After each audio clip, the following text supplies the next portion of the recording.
Does anyone have any questions concerning the court's prior instructions on what the prohibitions are concerning information in this case? 36. Yes, sir. Would there be any kind of form that I could present to my employer? Because I work for the state of Florida, and they are very particular about, you know what I mean. Do you need me to call somebody? I may need to. I left today.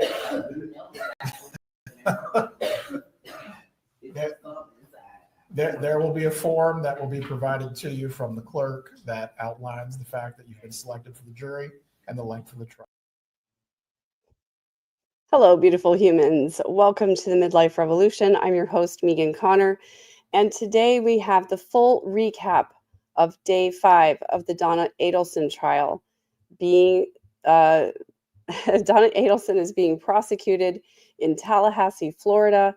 I've been playing the live stream every single day, all day, and today was an absolute marathon of telephone calls, recordings, and just a non-stop barrage of transcripts and F words and just so much information that many people, including me, almost gave up halfway through the day because it was just so much to listen to.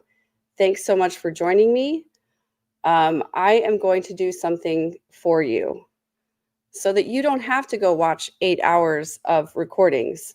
I'm going to condense this down for you. And what we're going to do is I'm going to go through and I'm putting Donna and Charlie Adelson on mute. We are not going to listen to their voices. Some of these recordings are new. Some of them are ones that we've heard before, but definitely it was so much information. I can't imagine that the jury was able to really glean anything out of it. I think if I was a juror, I probably would have excused myself and said, can I please go empty my brain? I can't handle any more recordings. Joe Schmo says, can you imagine being the witness sitting on the stand through all of this? What a sacrifice he made. Yeah, he had to sit there and listen to all. He's probably listened to these recordings hundreds of times, having to go through and analyze and, tweak the enhancements to make the audio more, focused on the person who's actually speaking. And the restaurant ones were the hardest ones for me, the ones where there was a lot of ambient noise and it was really hard to hear what was going on. Mercifully, what they did, though, is they played the transcript scrolled as the calls were playing. And what I'm going to do now is I'm going to go through those transcripts and I'm going to read only the highlighted portions and the portions that I think are really super important to the case, because I lost track, or I should say I stopped counting after 45 recordings. And I don't know how many there were after that, probably not very many because that was pretty late in the day. But there were some that were not super important to the case. But I'm going to go through every single one of them that was played today just to get them on the record in a place where people can easily consume them, where they don't have to go scanning through 8 hours of trial testimony to try and find them. So hello there, Rio for Life, Kim D. As always, thanks to No More BS and Eliza and Everyone Loves Angel's Eyes, who are amazing moderators of mine who stuck it out for so many hours of this trial testimony. I'm actually going to be really glad tomorrow. There's going to be a long trial day again. He's asked the attorneys to report at 8:15 and for the jury to report at 8:45. This morning, they got court started way earlier than I thought that they were going to, because what they started out with was a discovery violation. So I'm going to go over that really quickly just before we get into this. There was a quote unquote Richardson issue where prosecutor Georgia Kappelman had 2 different versions of the same recording. She had an enhanced version and the regular version. Enhanced just means they dialed down all the background noise so that they could isolate the audio of the person who was speaking. Well, she failed to provide that enhanced version to the defense. And so, of course, the defense objected, as they should. And she said, it was just an oversight on her part. I didn't actually catch what the judge ended up ruling on that because they looked at it after lunch and I was running errands and stuff, but we'll figure it out together here today. So Patrick Sanford, again, special FBI agent Patrick Sanford was on the stand for the entire day today. And they just played recording after recording after recording. But I think it's really, really important to make sure that we go through these. So I'm going to take a nice drink of water.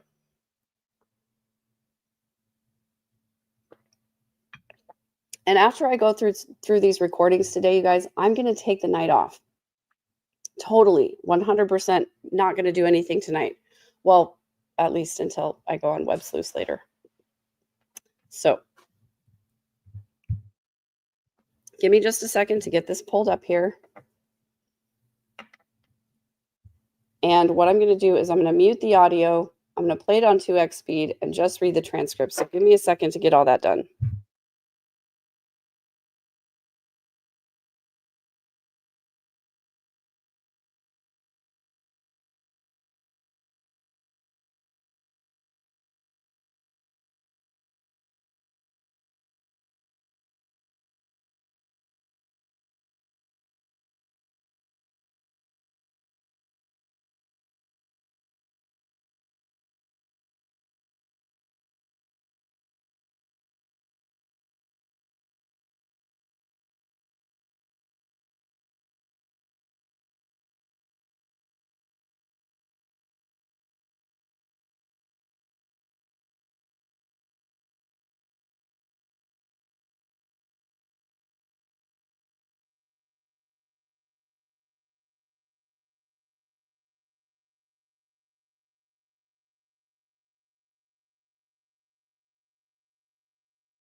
Thank you so much, everybody. I muted myself so that I could get this up and going. And then I started talking without unmuting myself, which is, not that uncommon, you guys. I'm just going to make a t-shirt that says you're on mute. So anyway, this first recording was about, it was Donna and Charlie talking about Wendy's career. And it's not, to me, it's not that important, the details to the case in chief of the prosecution, other than to get on the record, again, how controlling Donna was over Wendy's life and how she, quote, counted on Charlie to say the right things to Wendy to get her to do what they wanted. And so I'm not going to go through this entire call because it's just basically about Wendy's career. They had offered her a job that she was kind of overqualified for. And Donna was basically asking Charlie, can you, please talk to her about it and see what she says and get her to do the right thing, basically. To his location where he was working that day, and he came out of the office, she got into the car with him, she parked behind him, and she got into his car, sat there for a while, and they got out. And that's what the photo is showing them outside the car. So this is a photo of Charlie and I believe Catherine Magbanawa. And then she gets into his car. And all of this stuff is post bump. Again, we talked yesterday about the bump and how important it was. I'm going to pause this real quick. So here's Charlie. Here's Catherine Magbanawa. She had parked. This is the Lexus that was quote unquote given to her. They said a good price. They ended up charging her something like $1,200 for it, which, to be honest with you guys, it was a really late model car with a high mileage on it. I don't think that that's that weird of a price for it, to be honest with you. Hey, everybody, welcome. Thank you so much for joining. I'm so glad to have you here with me. We're just going through all of the trial testimony today, but we're going to be muting the Adelsons. No more listening to Donna and Charlie talk back and forth. He said so much stuff that was just unnecessary. We're not going to go through the unnecessary stuff, just reading the highlighted portions. So Catherine parked behind Charlie's Mercedes here, and then they both get into the Mercedes, and they're going to go to a restaurant together. And then there's a recording of the conversation that they had there at the restaurant. Now we're going to go to, okay, so this is there at the restaurant. And you can see, it's very blurry, but you can see Charlie Over on this side, he's right here in the middle of this blurry picture. That's video of him sitting there. And this is Charlie and Catherine Magbanua speaking to each other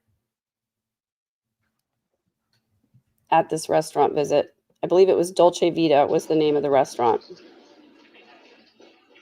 And this was really difficult to listen to because of all of that background noise. But I'm not going to play it for you. I'm going to mute it. And we're just going to read the transcript together. Just the parts of the transcript that are important. Just wanted to make sure that I didn't miss any of the part that was really important. Okay, so this is Charlie saying, if they had any evidence, we would have already gone to the airport. The problem is, even if they bug this, even if they bug your home phone, nobody is going to, and then you can't hear what he's saying. Anytime it says unintelligible. He says, you're still not talking about any of this. So my point is, how do you get people to talk? You throw smoke grenades, and then you get all the cockroaches to run out. What an apt description of what happened with the Adelsons after the bump. There's smoke in the house. There's smoke in the house, and everyone's running, and everyone's talking, and you threw a smoke grenade. What do you think? Listen, if that's what it was, it's very smart, because that means my mom hasn't told my dad anything. My mom knows my dad is going to flip out when he finds out, but my mom hasn't told my dad anything. He means about the bump specifically. But normally, obviously, if that was a cop that came and spoke to my mom, and that night when he comes home from work, she would say, guess who I ran into today? Or guess who paid me a little visit while I'm taking the grandkids to school? And then after she dropped them and she was walking home, love you, bye. She dropped them off and was walking back by herself. So this person had to be, and there's a lot of unnecessary stuff that Charlie says, which I'll skip over. Take the car and drives them to school. The kids, this person knew her routine, knows who she is. Someone may have come up to the office. My dad works Monday, Wednesday, Tuesday, Wednesday. Like, it's probably either going to get him on the bench or get him at the office up there. They may have approached my mom because my dad may be someone who's carrying a gun. So you never know. You don't want it to turn into an effing shootout. I'm going to say effing every time he uses the F word, because he uses it so many times that I probably would just get my channel taken down if I said it all of the times that he said it. So this was a tough day. I too, Crash, felt sorry for the jury today. Man, I don't know how they got through it. Hopefully they're doing something to decompress their brain. And he says, I tell you, a lot of times I carry a gun on me. I mean, someone came up to me, Catherine said, I have one right next to and then you can't hear. You carrying on you right now? I mean, I'm going to start carrying on my back. Like, the holster that fits in your back. Anyway, he says he's going to start carrying a gun. Guess what? When the effing police show up and there's a doctor, there's an oral surgeon standing there with a gang member in his effing driveway, they're not going to come down too hard on me. And I'm not going to talk anyway. I don't know. I don't trust them. Katie, this is not like some chick showing off tattoos to your man. This is happening, and it's serious because these people are going to come back. They didn't go through the trouble of seeking my mom out to hand her that and then go away. So I've got two options. They're not going away. I may wish they'd go away and never come back, but they're not going away. The trouble they went through, blah, blah, blah, blah, blah. Just so much unnecessary stuff here with Charlie.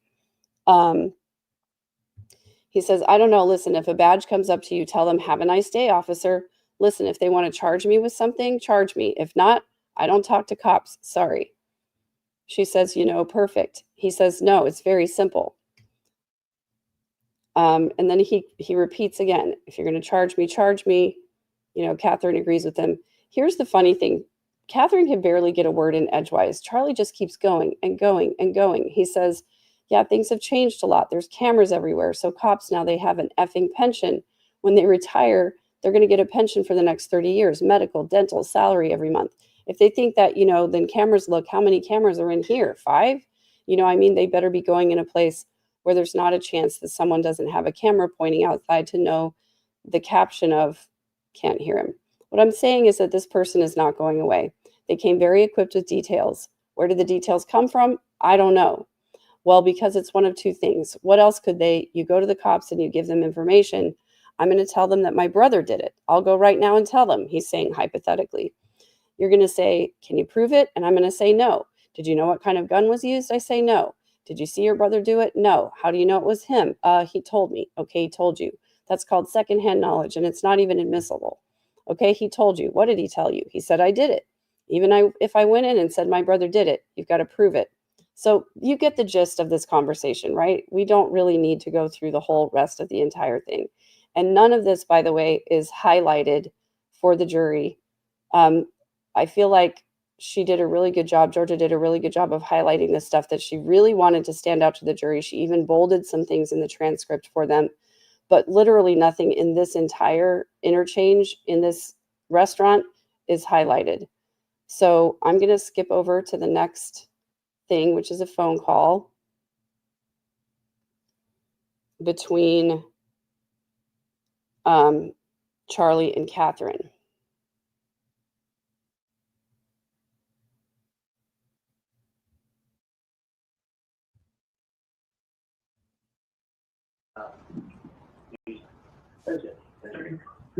Okay, actually, this is between Charlie and Donna right after they go to the Dolce Vita restaurant.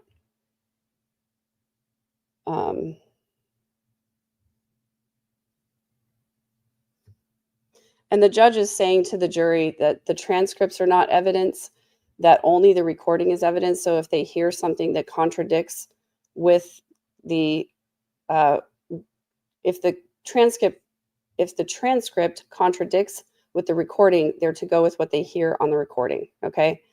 So a little bit of small talk here, blah, blah, blah. Kids are enjoying the private lessons. And then Charlie says, my day's good. I'm just leaving. I just got some coffee. And then they go away from the transcript with a friend. And everything's good. Everything is fine. Everything's fine, she says. Yeah.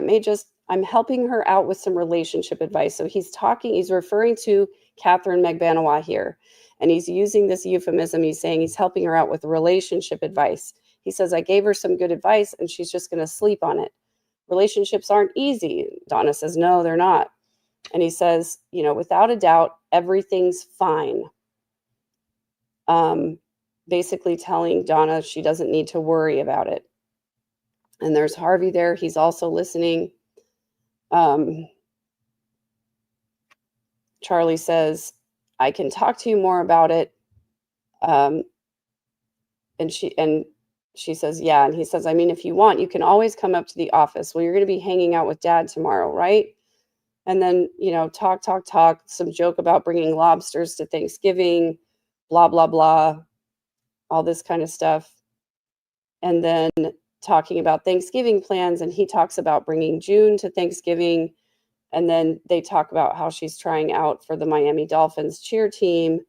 None of this stuff really that super pertinent or interesting. Sorry, skipping. Just want to make sure that I didn't miss. There's this little part right here. No, that's really it. So they're talking about Thanksgiving, and that's it.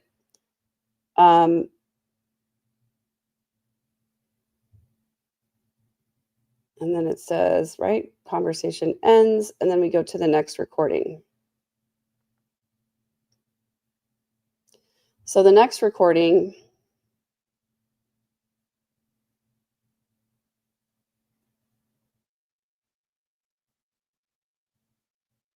some of these don't, it's hard for me to skip a small amount of time. So I try to, sometimes if I pull up, I can do it, but it doesn't always work exactly right. So he's basically telling Donna what he told Catherine Magbanawa, that it's going to go one of two ways. And then he repeats himself so much, it's super annoying. So I'm glad we don't have to listen to that. And I'm just, checking in on chat here every once in a while. If you have a question, call attention to it with an emoji or something so that, so I can see it. Yeah, I couldn't understand half the recordings. There is a new Ruby Frankie documentary, which I'm going to be watching and commenting on because that's super important. But yeah, call attention if you have any questions for me so that I can see them easily in the chat. So they're just talking about logistics, where they're going to be, when they're going to meet, talking about traffic.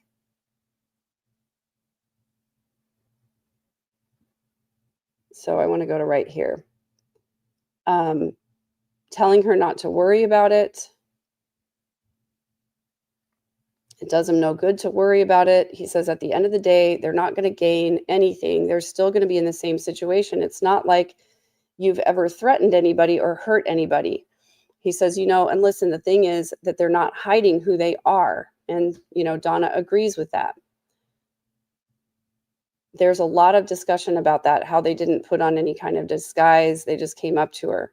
He says it's the kind of thing that could really be traced. They could easily be caught, and they'll easily have charges put against them for extortion, extorting people. It's up to 10 years in prison.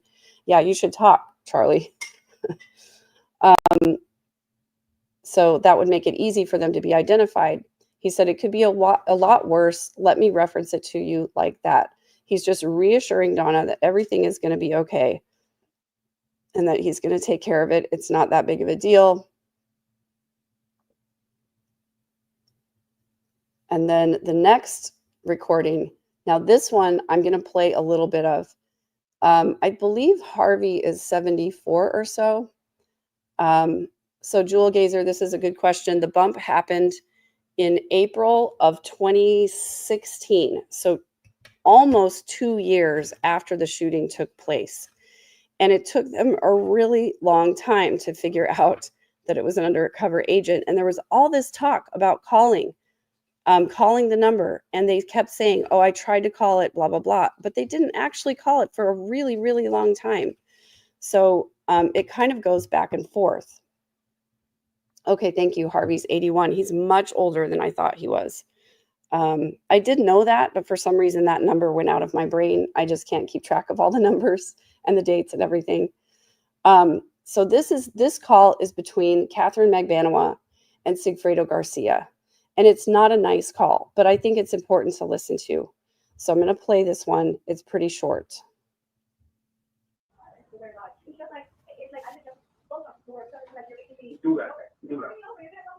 I'm sorry, I forgot I was on 2X. I'm not making that fucking phone call. He's basically telling her, I'm not going to call the phone number on that piece of paper.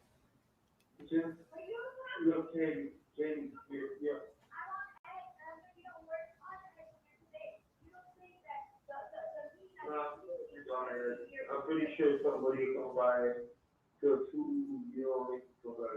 just hey, listen, listen. Okay, so this is a pretty awful part of this. He just wants her to act like she has a, pretty awful. He says he's going to take care of it. Do what you want to do it. I'm gonna take care of I'm gonna take care of this fucking problem. I'm gonna take care of this fucking problem. And he says, the less you know, the better off. And he says, just stop talking on the phone. Bye. And that's the end of the call. And that's what Charlie should have done the whole time. That's what Donna should have done the whole time. This is Sigfredo Garcia. He was the shooter. And they're talking about this situation with the bump. And he's basically saying, I'm going to take care of it. The less you know, the better. Stop talking on the phone. And he's smart to do that and to hang up. That's the thing that Charlie never could do. He just had to keep talking and talking and talking. And that's what he did do.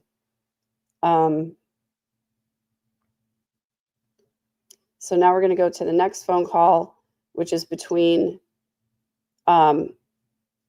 Charlie and Catherine. And Catherine talks about she has to pay rent, so she's got to grab a corner, if you know what I mean. And Charlie just seems to, that's no big deal to him. It's just, all right, whatever. Not a big deal. And then they're trying to find a time to meet up. Charlie really wants to meet up with her because she's not going to tell Charlie about the conversation she had with Sigfredo over the phone, which is smart. So trying to make sure that they meet up together in person.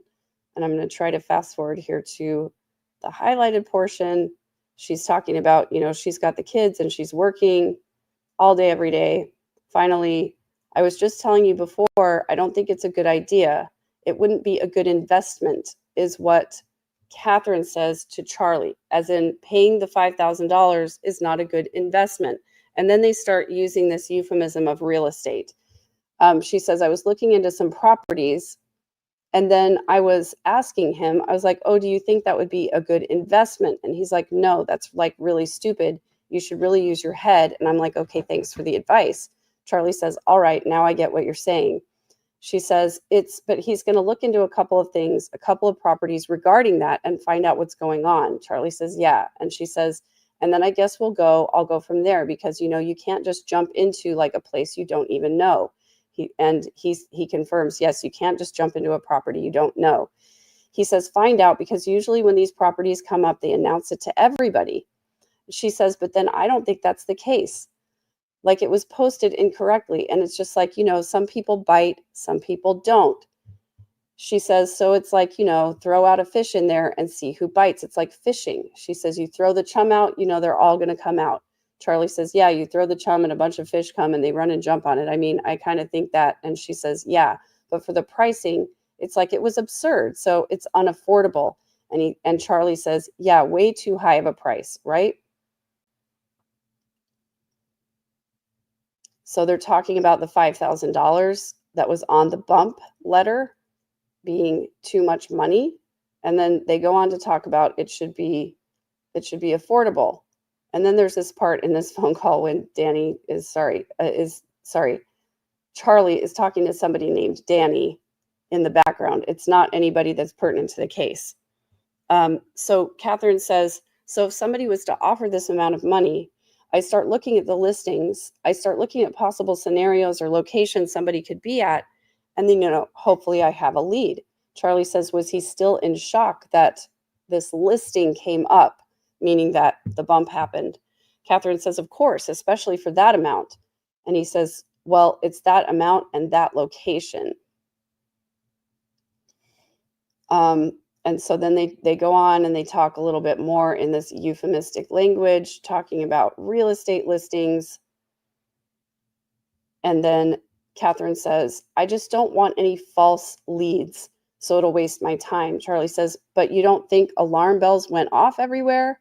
She says, not that I know of. She says, there seems to be one or two scenarios, which that's what I'm trying to figure out right now.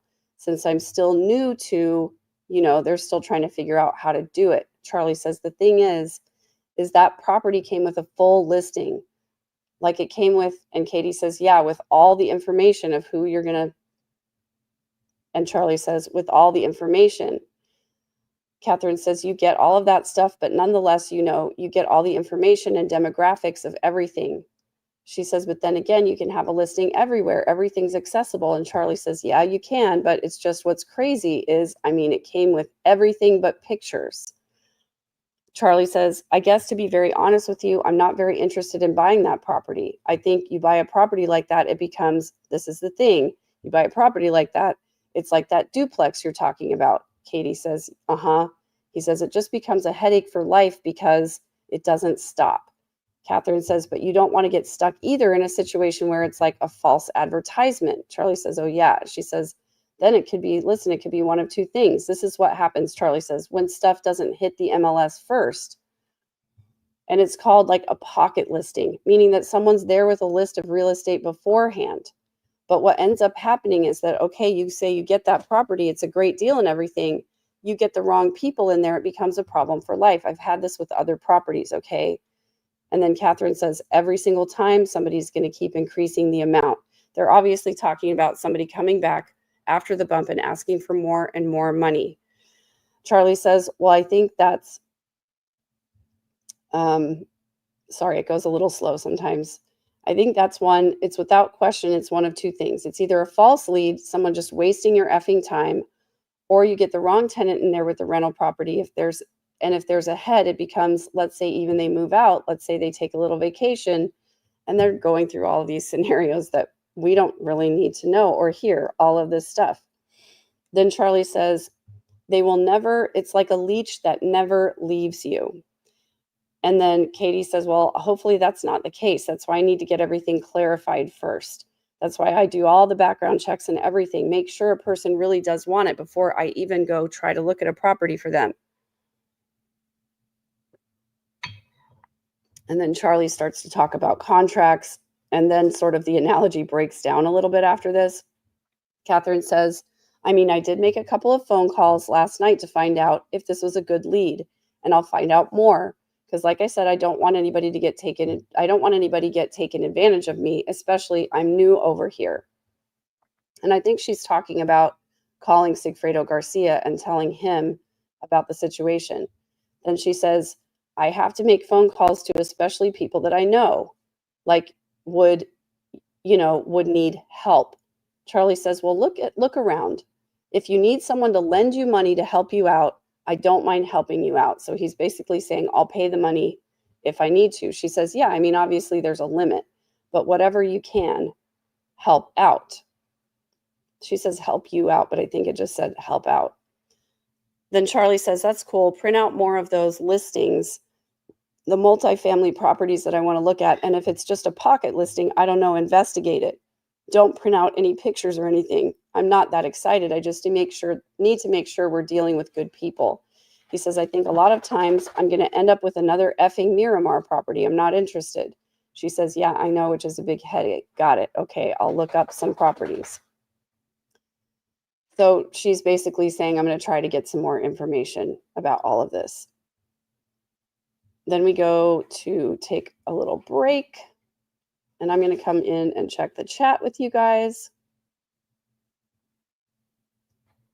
and see how you're doing. Are you holding up okay? This is a lot. He is very sleazy.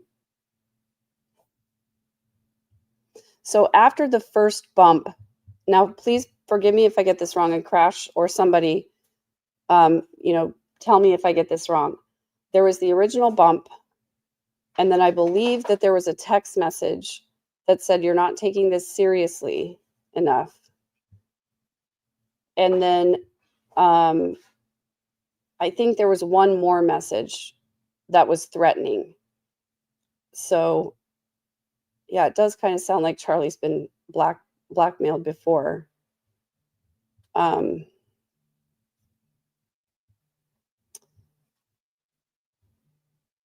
Okay, and so then this is, again, between Charlie and Donna Adelson right after that. So basically the way that this goes is that Charlie talks to Donna, and then Charlie talks to Catherine, and then Catherine finds something out, and then she talks to Charlie, and then Charlie goes and tells Donna. That's the way the communication always goes this whole way.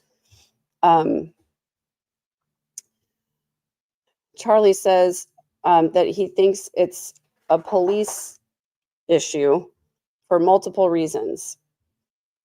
He says, I never got a chance to do a return at Macy's.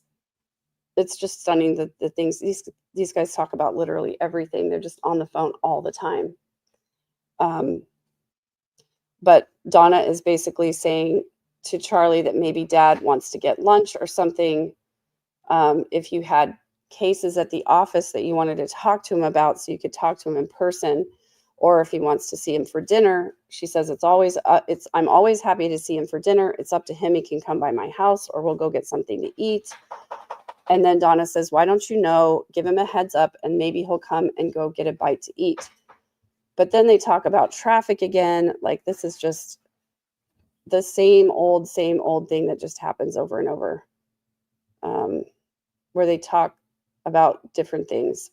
Then Wendy asked if I could bring the boys to her house and put them to sleep. He means put them to bed, because she's going straight from work. She probably won't get out for a while. And then Dad can get dinner with you. That was Donna, obviously, talking about the kids. Charlie says, tell Dad to leave Miami at 7:30. They talk some more about traffic. And then that should be the end of that one.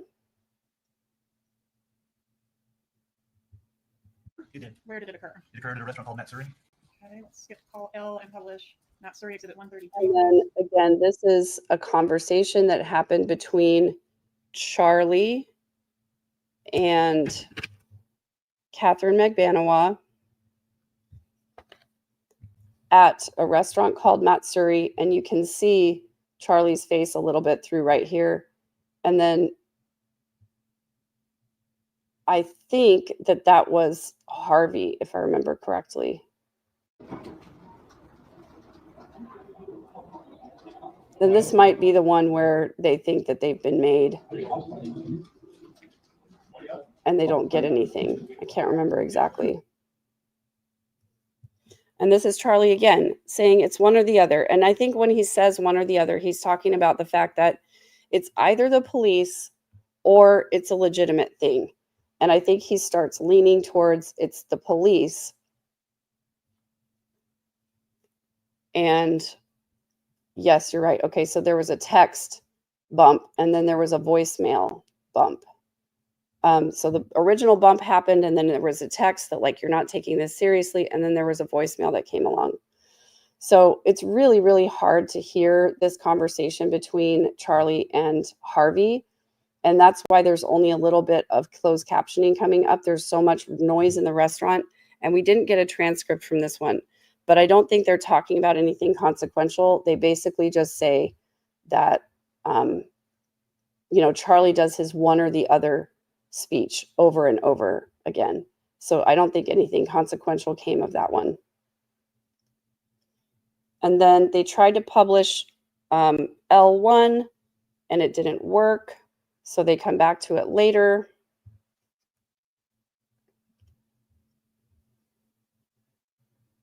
There's a letter to the Adelsons that we sent to the icon. Okay, so then now he's talking about the second bump, which actually was a letter. I thought it was a text message. Purportedly from the undercover agent. I can show you what's been marked as States 84. Recognize States 84. I do. How do you recognize it? This is the letter that we had sent along with the envelope to the Adelson residents. Hey there, Ladder Daily. Thanks for being here. States 84 is another. Thanks everybody for liking as you come in. And over half the people who watch my video are not subscribed to my channel, and it's the best free way that you can support my channel, and I would really appreciate it if you would subscribe. Can you read what the letter said? Yes.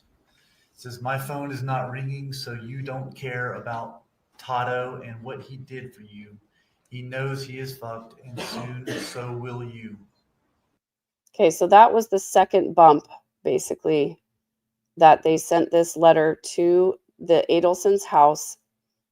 And, just because nobody was calling the phone number because they were doing all this talking back and forth about what they should do. And so then Charlie calls Catherine Magbanawa. And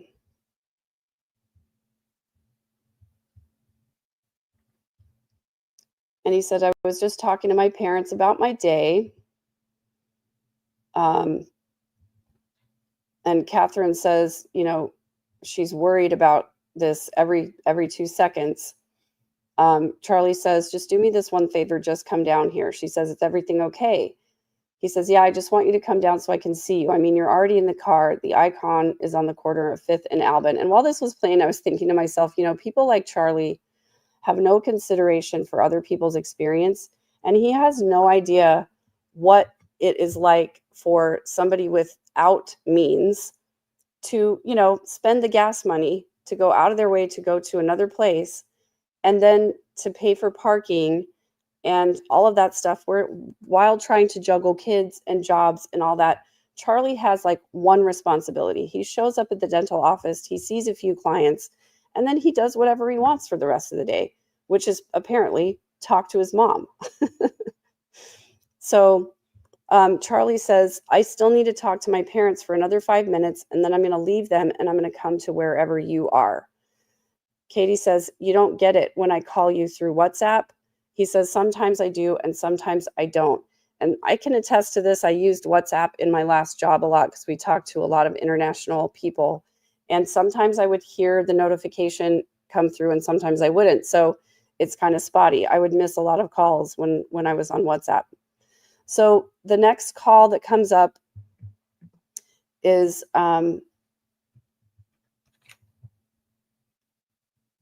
between Catherine and Charlie. And, you know, they're meeting up, they're going to Monty's, and Charlie is starting to get more paranoid that people are following him and that there are cops around. And so this is when they meet up, when she pulls up behind his car and then gets in his car.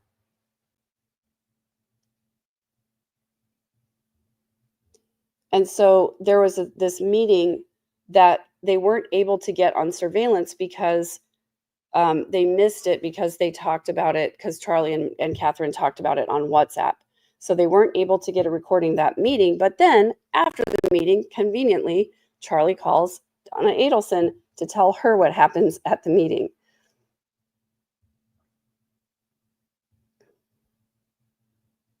So Charlie's asking Donna if she's still at Wendy's. Let's see. He says, if you want, do you want me to drive by Wendy's place and one of you will come down? And Donna says, yeah, drive by Wendy's and we'll come down and meet you. And he says, okay, I'll drive by. And this redundant stuff gets to me definitely. Meeting him at the gate.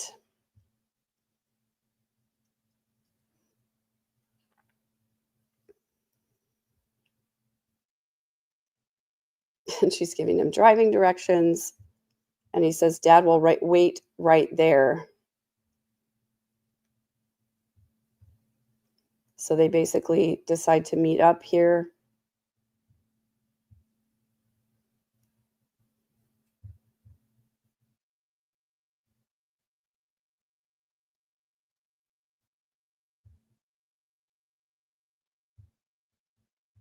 And so then they're going to talk in the car, and then Charlie's going to drive Donna back to the Icon, is what it sounds like is going to happen there.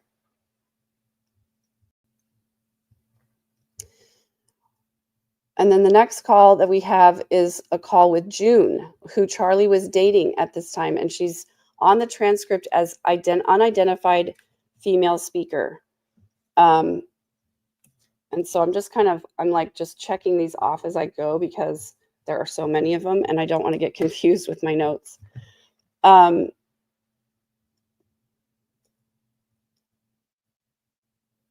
Promise we'll send him home in one piece, blah, blah, blah. This is Donna and Charlie and June on the phone at the same time. And Donna is saying to June, I'm sorry that we're keeping him so long. And then June just says, I'll talk to you later then. And he says, okay, I'm going to call you again in 10 minutes. And he says, I got a bunch of things with the office going on. I'm trying to sort out. It just became a bigger deal than I thought it would. And this is basically Charlie's with Donna because they're trying to sort out what to do about the bump. And she says, just call you later and put your ringer on. Then the next call is from Charlie to Donna. And this is the point. I just want to point this out right here. This is really funny.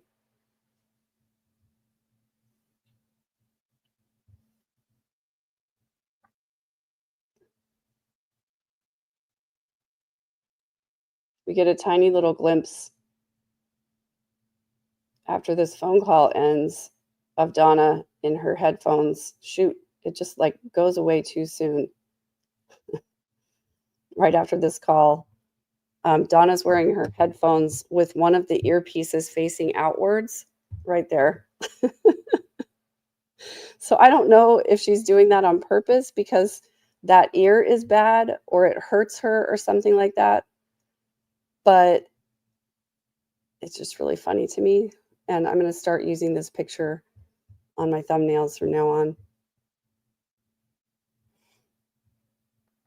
So anyway, the next call is from Charlie to Donna. Oh, sorry, I lied.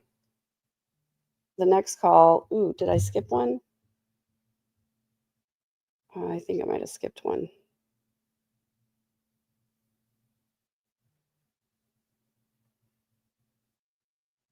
Yeah, okay. There we go. So this is between Sigfredo Garcia and Catherine McBanawa.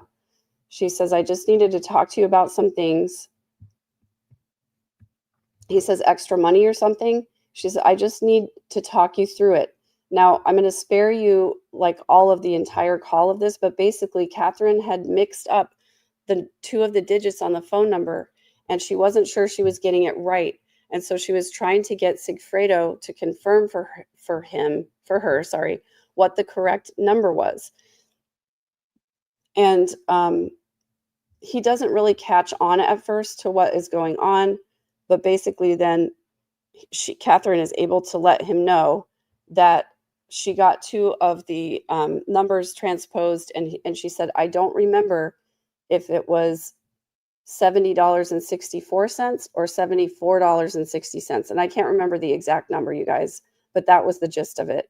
And she was trying to get Sigfredo to confirm for her what they were. And he was like, I'm going to have to check and let you know. And I guess they were unable to play that recording in its entirety. So then this is Charlie and Donna again. And there's that one. And Charlie's trying to get the number so that he can then give it to Catherine. He's basically saying, Donna's freaking out, and Charlie's trying to get her to calm down, calm Dad down. Charlie says, if you don't know who the person is, it's a much bigger problem. If you know who it is, it's very, very easy. Charlie says, I mean, you guys are notorious for always getting worked up over everything.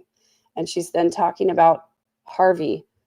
And it's like, definitely Donna has told Harvey about the bump by this time, and he's freaking out, and Donna's freaking out. And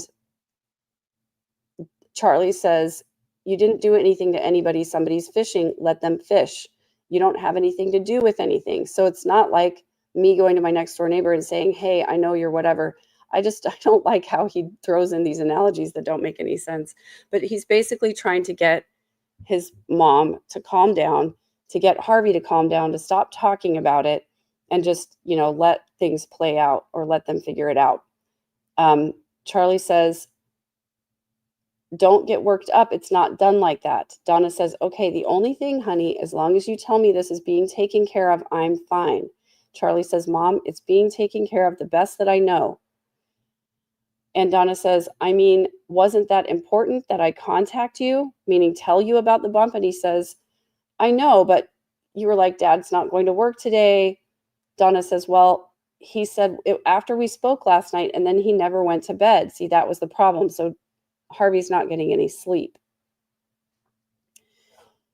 And Charlie basically says, I'm not a kid. I can take care of this.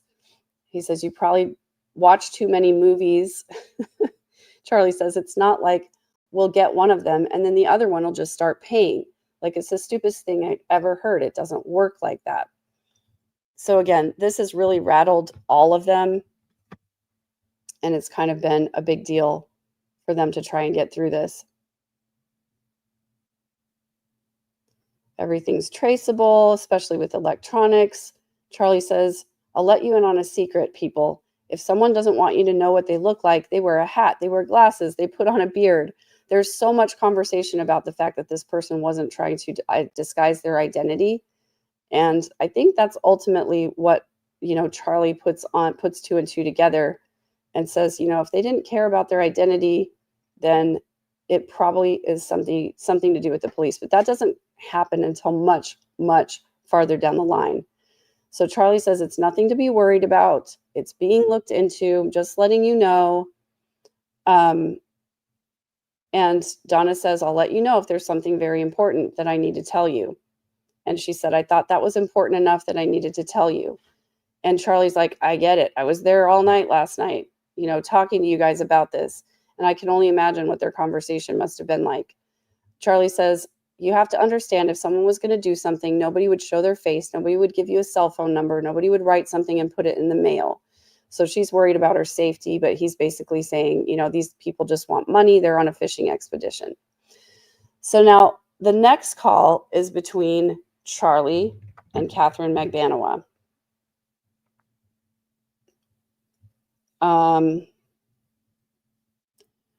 He says, for some reason, I know you were telling me something. Oh, sorry, this is Catherine. I know you were telling me something about for the client, but I got it mixed up with the number. So I'm calling both numbers, but nobody's picking up. And the person on the stand is noting that so far nobody's called any numbers. Charlie says, I actually have the number at home. And she says, well, I need it right now. And he says, well, I wish I would have written it down. Catherine says, the thing is, I tried to remember, I just couldn't, like I have been trying so many people today, like it's been, she's making all these excuses. She hasn't tried to call anybody yet, but I think she thinks she's in trouble because she doesn't have the good number. He says, let me see if I can get the number. I've got it home in my desk. He says, I can get it for you in about 30 minutes. Then the next one is from Catherine to Sigfredo. And at this point, nobody has called the money, and they go back to Matsuri, the Matsuri restaurant. Then Charlie calls Donna because Charlie doesn't have the number. It's written down at home, but Donna's the one that has it. This is a good question. I don't think Harvey was quote unquote involved, meaning that like he was a part of the plan. But I think he definitely knew. Like I think Donna told him about everything, told him about the bump, and he gets all upset and worked up. We sort of know that the birthday party became the big gift at Harvey's birthday party became a euphemism for they were going to take care of the Dan problem. So I think he absolutely was involved. I think he wanted the Dan problem to be taken care of in the way that it was. So that's just my opinion, allegedly. I can't really say much more than that as far as what I definitively know or have a good opinion of. So then Charlie calls Donna and says, I didn't write down the number. Donna says, I gave you the paper and that was the end of it. He says, I know, but maybe you wrote the number down because he left the paper at his house and he doesn't have it. She's all right. It's just they're calling me now for the number and I have the paperwork at my house, says Charlie. She says, all right, I'll get it for you.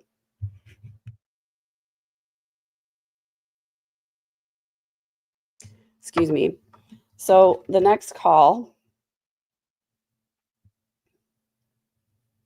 is call V. Okay, so this is Catherine and Charlie. Charlie says, they don't have the number either. It's at home. I'm not going to be able to get it to you until I get home. She says, it's always such a mission to set up blah to try to get the agent to show it. That's why, you know, she's complaining. She's saying like, this takes a long time. You're wasting my time. Then this is Catherine and Sigfredo Garcia. And she says, I think I remember one of the listings I had to tell you for one of the properties, just in case you call, because I have to set it up. And Garcia says, I tried to meet with the guy each time. And so this is where it gets less covert, because the first time Catherine calls him and she says, I can't remember if it was $65.70 or if it was $70.65 or whatever it was. They were using code. Now they're not even using code. Catherine's just straight up telling him the number. Here's the number. It's 305-712-6570. That's the number. And then he doesn't get it. She has to repeat it like 16 times. It's just silly how ridiculous all of this is, you guys. So that was called V.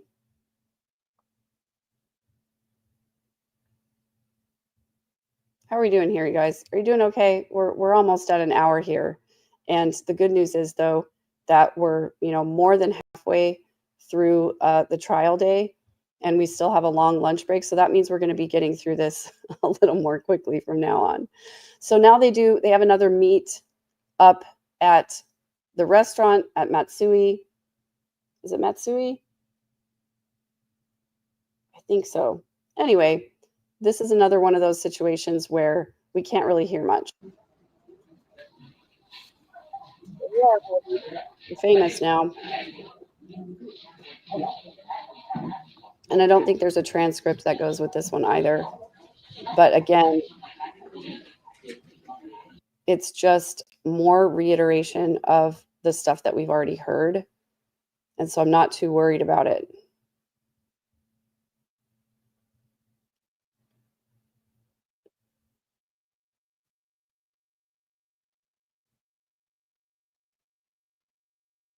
Okay, and then here's the next call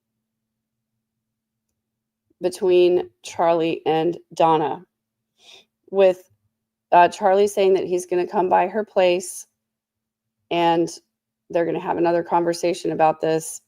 They're fast forwarding through a lot of it to get to the pertinent part. And I'm going to try to do the same. I don't know why my screen blanks out sometimes. Charlie says, this is a gift card. He's talking to Katie now, Catherine. I think the last call was basically just Charlie setting up a time to go over to Donna's house, if I remember correctly. And then between Catherine and Charlie, he says, let me know if you're planning to do some fishing.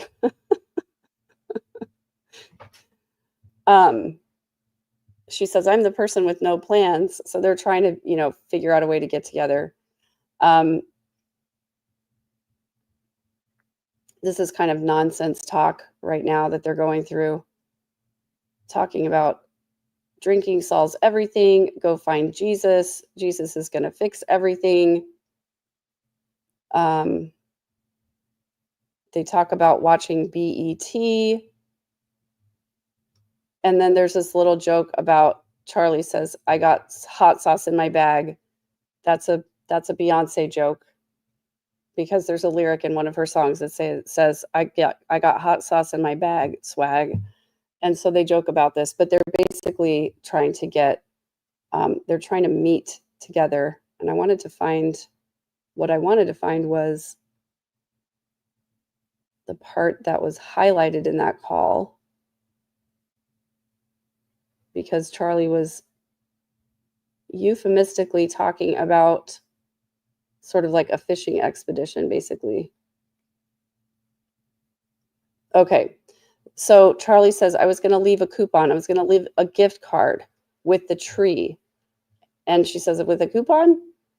And he says, well, it's a gift card that you could use at any hotel. So I was thinking, if you wanted to go away for the weekend, it'd be nice to have a gift card and a little tree to plant at your house. He says, yeah, that's if you're going to go away and just like take a deep breath. And she says, I can't. He says, enjoy the fresh air. She says, I want to. So that's when they start talking about what would solve this or whatever. So Charlie's basically saying that he's going to leave a gift card, which means the money. And that's what they're talking about there. Fast forwarding through the nonsense. And then George says, does he in fact give a gift to Catherine and Sigfredo Garcia? And he says, yes, he does. Several instances talking about giving a gift. And then this is call Y between Charlie and Donna one more time. And Charlie's asking about his father. Is he still upset about everything? Donna says he's not having the best day. Charlie said, did something else happen? She said, no, so you understand, maybe another time, just not right now. They can't talk about it right now. Everything else is being taken care of, says Charlie. Donna says, great. Just so you know, they actually called the person. Donna says, thank goodness. Charlie says, nobody picked up. Donna, really? Donna says, might have been throwaway phones. Who knows? Charlie says, well, it doesn't matter. Throwaway is nothing as far as voicemail, but no one picked up. They tried a couple times. I wouldn't worry. Let me tell you something. I wouldn't worry at all. I would worry about other things. And then fast forwarding through this a little bit.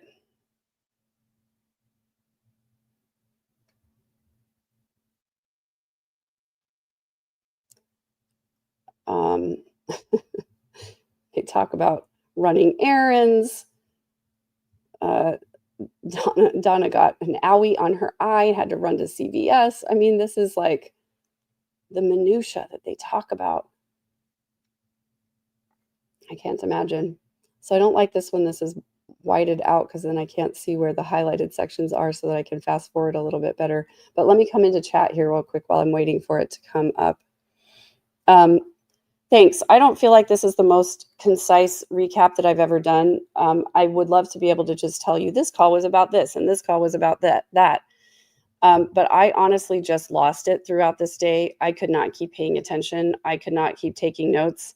And so I was just reading this transcripts, trying to figure out exactly what was going on.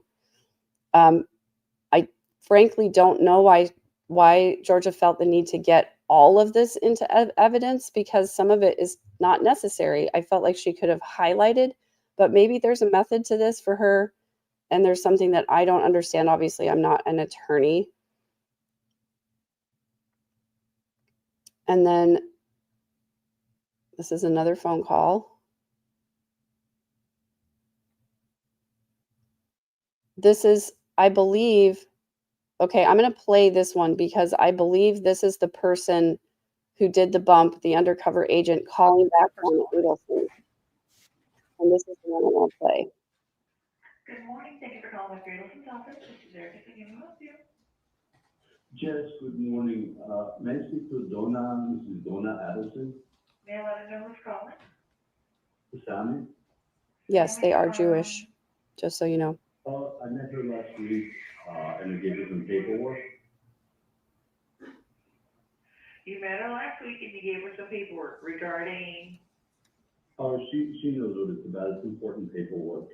Oh, okay. And your name is Sammy? Yes. Do you have another phone number you can be reached? My number is 305 712 6570. Okay, so if she's not available right now, but I can have her maybe give you a call back. Okay, just tell her it's very important. We need to find out immediately what she thinks about the paperwork. Okay. I certainly will. I met her last week. Yes, thank you so much. All right. Have a good day. All right, you too.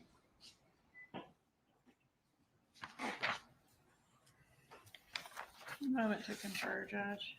So they've asked for the attorneys to be there at 8:15 tomorrow. The judge has asked, and the jury should report at 8:45, and then they should get court started at 9. But again, this what happened this morning is that they started a little bit early, and so I got caught off guard, and I was able to catch most of that hearing this morning about the discovery violation. But court is supposed to start at 9 Eastern time, which is 8 Central. So I'm going to have my feed up and ready to go at 7:30.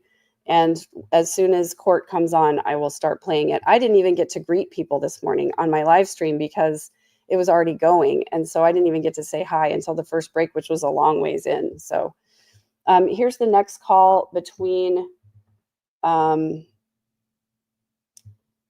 between Donna and Charlie. Donna says, Erica called me this morning because Dad was on the road to the office. So Erica called me and said, I wouldn't normally bother with you with this. I don't know if this is a sales call or what, but somebody called this morning and said his name was Sammy and gave you some very important papers last week, and he hasn't heard from you and wants you to call him back wants you to call him back, and here's the number. Donna says, so, I want you to verify the number was the correct number that I had, the one that I told you about. She says, obviously, I'm not going to call the number. Erica said, if this turns out to be a sales call, just hit *67 before you call the number, and then they won't know the number you're calling from. I said, oh, okay, I'll write that down. What's your suggestion? Charlie says, the odd thing is this. That's the same number you gave me. And Donna says, I don't know, because I gave you the number. I never kept it. You kept it. So they reiterate the number, 305-712-6570. Charles says, it's the odd thing is that, yeah, that's the same number, and it was called and no one picked up. Donna says, maybe they'll pick up now. And Charlie said, so someone called today? Donna says, they called the office and Erica told me. Probably a sales call. Then yada, yada. And Charlie says, let me call somebody, which I think he's going to call Catherine. And he says, trust me when I tell you, I wouldn't worry at all. Charlie says, I'll tell you why, especially because you know who it is. So I wouldn't worry. And then at the conclusion of this call, he calls Catherine Magbanua and it goes to voicemail. He leaves a voicemail for Catherine Magbanua, and that's what we're going to listen to right now. Hello? Hello? This is your conscience calling. You have reached the voicemail box of 78656411312.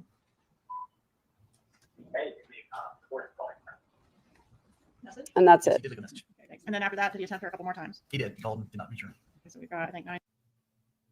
Okay, so he tries to call her a few more times, several times, and then she finally does call him back. And here we have that transcript. Charlie says somebody called Dad's office. Catherine says, uh-huh. Oh, I guess they're going to break for lunch after this call. Charlie says they dropped off some paperwork to them, and there was a phone number on there, and actually the person left a message with Erica, the receptionist. And Erica called my mom up, because normally I wouldn't call you, but I had a strange phone call. Charlie says, I can ask Erica, but Erica said the name of Sammy was the name of the guy. Catherine says, no, somebody is like effing pulling your bones. Never heard that one before. Charlie says, well, this is the third. She says, call the number, because I'm about to call on my effing phone. Charlie says, I mean, it's somebody who wants to be called back. Let's put it that way. Do you still have the number? They're obviously freaking out. Yeah, well, obviously, that number nobody's picking up. That's a non-working number. It's like a Gmail number. Charlie says, nobody's pulling the leg. I'm just asking you to find out who the F it is. She says, get that number that's off the number, off the freaking caller ID. Charlie says, at the office? She says, yes, obviously, because this is like an effing BS game. Charlie says, well, they're not coming out on foot. They're not writing letters, and they're not calling the office because they have nothing better to do. And she says, I don't know what to tell you because I called the number myself. And Charlie says, well, let's call it again and find out what the F is going on. So Catherine's trying to help. She feels like she's getting herself in deeper trouble here. And Charlie says, I understand they effing called this morning and they're waiting for the phone call. That's what I'm telling you. And since it's 3 times, and then Charlie gives her the number. He says, you have the number. Catherine says, exactly that. It's like a non-working number because I tried. Charlie says, okay, find out who the F it is because the other phone call is going to be the FBI. I'm telling you. Catherine says, exactly. So Charlie is fully convinced now that the FBI is listening and all of that. Charlie says, well, I'm telling you. And when they do catch the person, they're going to be asking lots of questions about who Katie is. We already spoke about this. She says it's like not even an effing joke anymore. He says it's not a joke. Somebody's harassing you guys, Catherine says. Charlie says, look, Katie, he says, look, Katie, think it through. Find out who the F it is. That's all I'm asking you. She says, no, I'm going to call straight from my effing cell phone because of some effing BS and effing somebody is trying to effing pinpoint some BS. Like it's getting aggravating. They're obviously really angry here. Yeah, it is. And I'm saying to find out who it is and tell them to stop playing their game. I don't know who you have to talk to, but it needs to be nipped in the bud. And so, Catherine says, I'm going to handle this myself because this is some BS. I'm going to handle it my effing self. Call the right number. This is BS. He says, find out. She says, that's threats, bro. I'm about to go to the FBI. I'm getting irate with this already. It's either the FBI is effing playing games or whatever it is. And she's upset. She says, you're an idiot. You gave a wrong number. Charlie says, okay.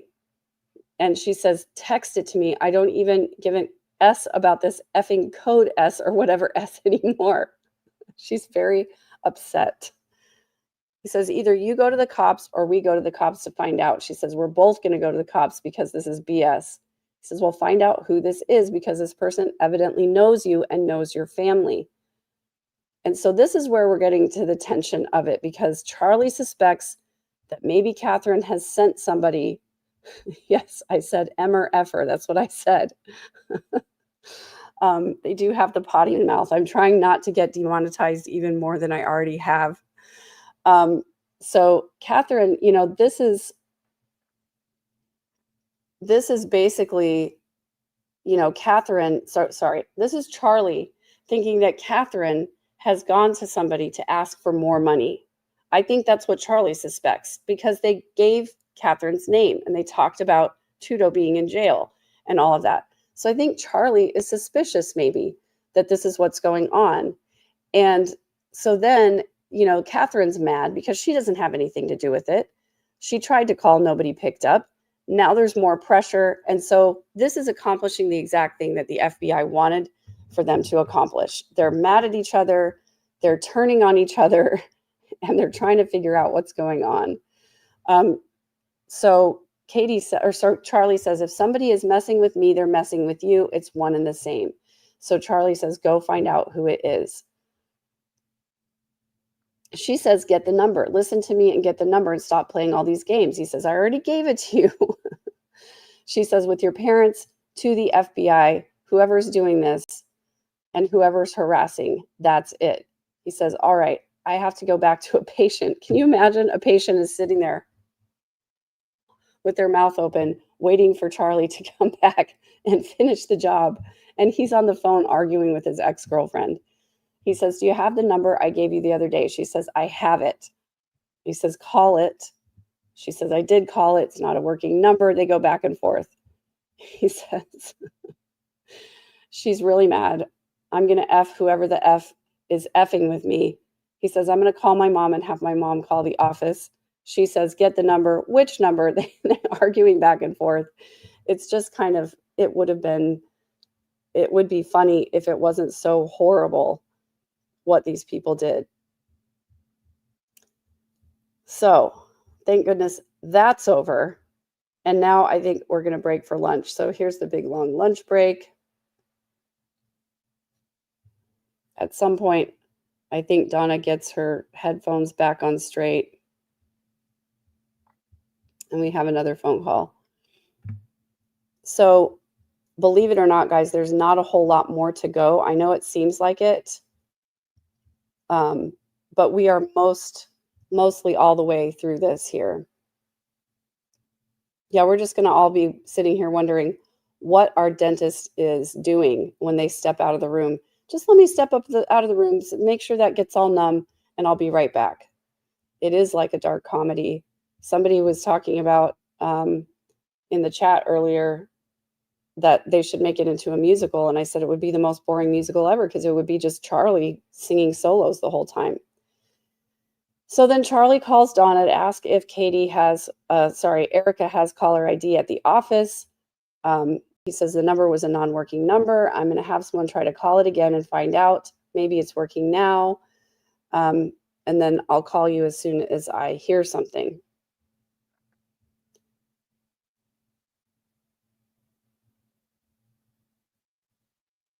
And then, sorry, I skipped a little bit too far. So then Charlie calls Catherine back. And Catherine seems to think that it's just a fishing expedition. Or for all you know, somebody's already listening to everything. Huh, imagine that if somebody was already listening to everything. Charlie says, I'll call from the office, and then from there, I'll call the FBI. She says, exactly. All right, let me know then. Okay. And then she hangs up on him. Because even she's getting sick of listening to it.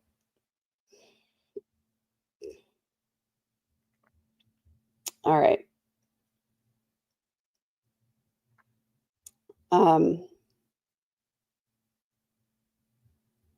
This is where Donna gets reprimanded for not having her headphones on. So I kind of want to go back. I kind of want to go back and listen to it for a second.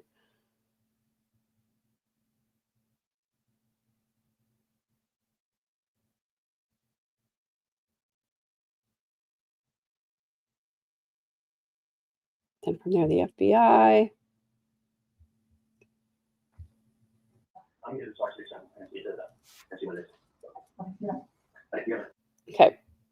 Then he confirms. Obviously, we're on the same page. Did I miss it? I'm going to be really sad if I missed Donna getting reprimanded again.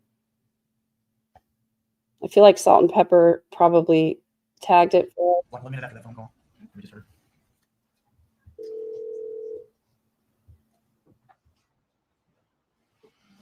Starts at the start.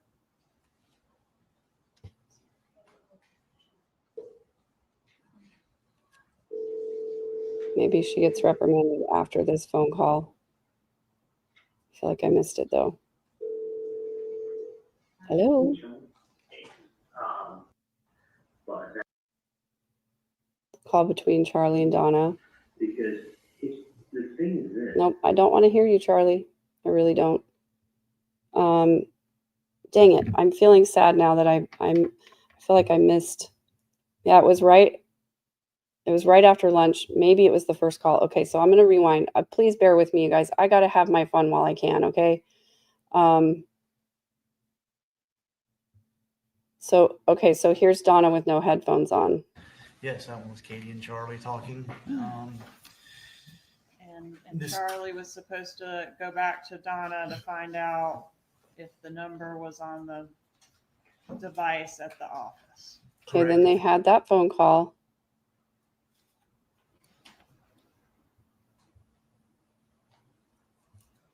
And what are we waiting here for, folks?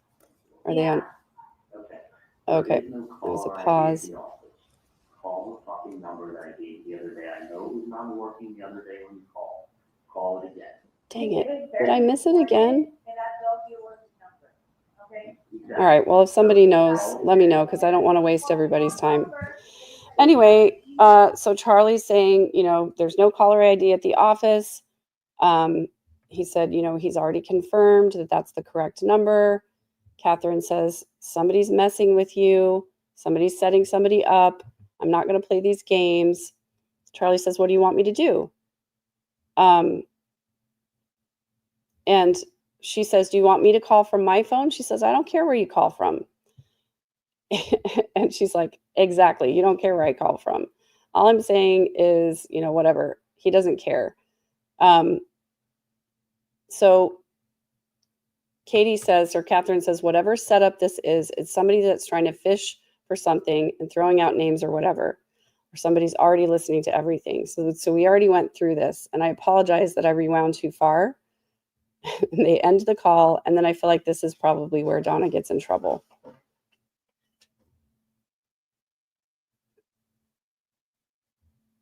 So I'm going to slow it down. It's worth it. Is it worth it? Okay. I think it's worth it. Ease Charlie back to Katie again, 37 seconds at 11:17 a.m. Where to publish this is Adelson. If you need your amplification device or your headphones, please wear them. It's very important that you are able to follow all of the evidence as it takes place during the trial. That's right. It's very important, Donna. Put your headphones on. And they're going to finally fix her headphones for her. So she's actually...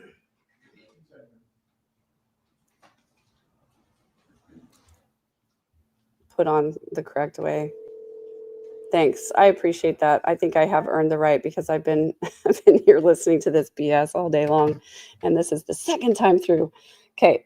Charlie says, I'm going to star 67 and see what it is. Catherine says, good, do that. Obviously, we're on the same page. He's like, let me do that and see where we are. It's like he feels the need to broadcast his every move to Catherine and tell her what's going on here. Thanks. I'm glad you guys enjoyed it as much as I did. I needed a little levity in my day. Yeah, that's right. Josh had to help her because Skype Queen was useless. I don't know how to use Skype or headphones. Give me a good notepad any day and I'll figure it out. Okay, so this next call is between Donna and Charlie. He goes back and confirms the phone number. Charlie's now saying he thinks it might be some kind of a private investigator. Donna says, you no longer think it's what she said last week. And Charlie says, I think it's one of the two. Again, same theory, two different options, though. I'll tell you why. It's a last-ditch effort to probably try to stir the pot and see what comes out of it. Bubble, bubble, toil and trouble. Stirring the pot since 1974. That's me. Because this is the thing. It's not done like this. So it's somebody really stupid because we don't have any information. If I did, Donna says no. What do you mean you don't have any information? He says, I'd go collect my reward. I know. So I don't know of anything. You know, the fact you're being extorted, sometimes people react differently to different things. Sometimes people are extorted and they're just like, you know what? It's patients who extort all the time. They're like, give me my money back. That's not extortion, Charlie. That's people complaining because you did a terrible job. I just want to rewind a little bit. When you have a patient that's going to be a pain in the butt, dang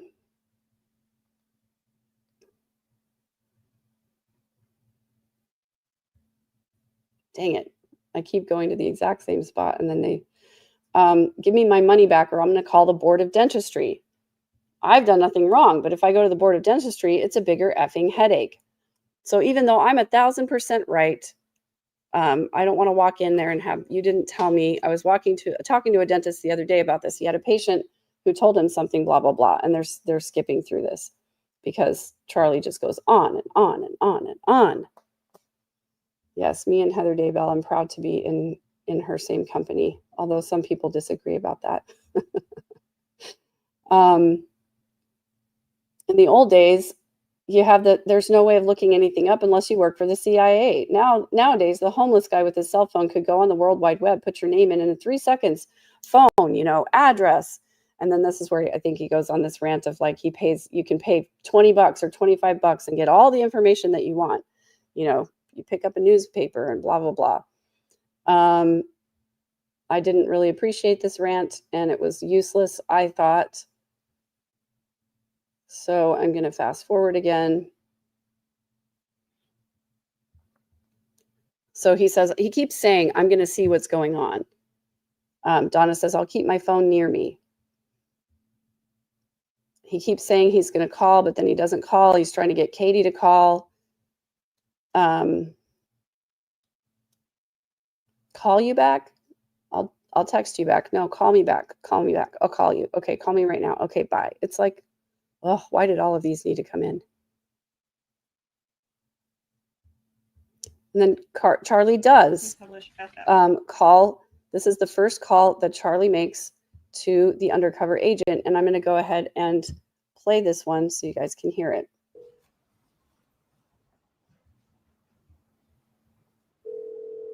Hello.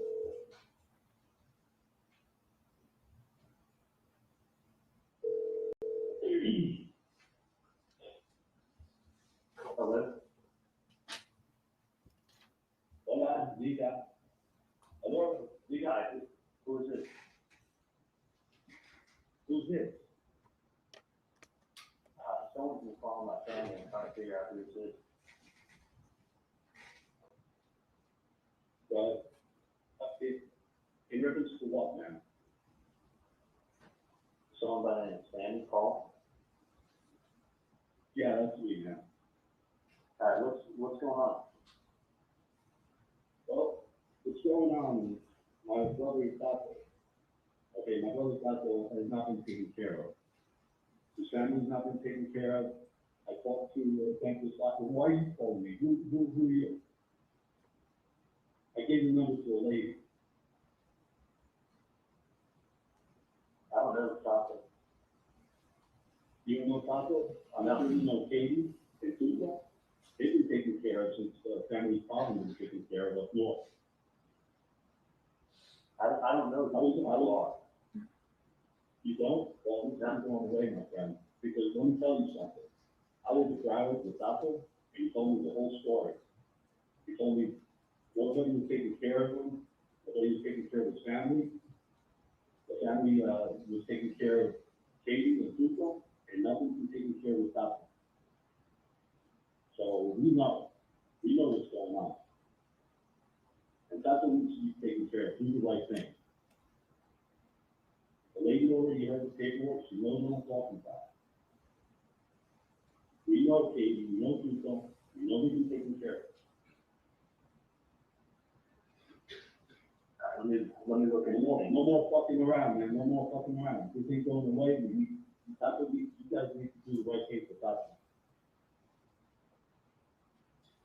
That's my brother, man. That's my brother, and he needs to be taken care of, his family needs to be taken care of, just like Katie and Tuco have been taken care of. I've never met this people, but let me call you back, okay? That's bullshit, man. You know exactly what I'm talking about. You know this lady. I don't know your relationship with this lady, but we know what the fuck is going on. This ain't going that way. Take care of that, just like you take care of Katie and Tuco, man. All right, so in that call, or just prior to that call, did Charlie? So there it was, Charlie finally calling the guy and probably pooping his pants at the same time. He star 67'd his number. So then the first thing that he does after that is call Catherine McBanawa to see what is going on. He says, I called the number. It rang like 30 times and someone picked up. It sounded like he goes, who's this? And I said, I'm returning a call. And he said to me, he was like, what's this in reference to? Which is not what he said, but whatever. So the guy that called my office this morning was a Simon. She says, Charlie says, so I said, somebody by the name of Simon left a call this morning. And I go, what's this about? He's like, who are you? I go, that's not important. What do you need? Are you there? She says, yeah, I'm here. So I said, that's not important who I am. I said, what can I do to help you out? And he's like, listen, man, he's like, Tuco, or whatever the F his name is. He's like, somebody did a really big favor for you and was there for you. And we know, listen, I'm Tuco's brother. And I was with him in Broward. I don't know if any of you guys have watched Breaking Bad, but I think Tuco is the name of a character on Breaking Bad.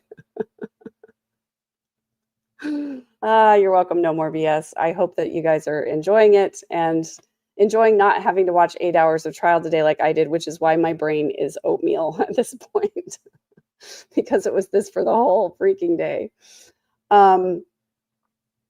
He's like, I was with him down in Broward, and he didn't say anything about Broward.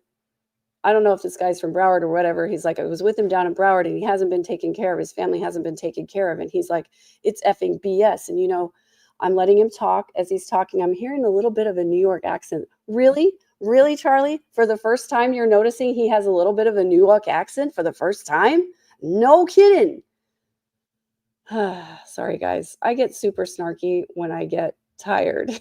And this is what it's about. So he's like, listen, he's like, I know you guys took care of, and you're taking care of Katie and Tudo, and you're taking care of their family. Now he needs to be taken care of. And I was with him in Broward, and he's done a big favor for you. And I go, sir, I don't know. He goes, I know you've been giving money to Katie and Tudo and taking care of the family. I got no money has been given.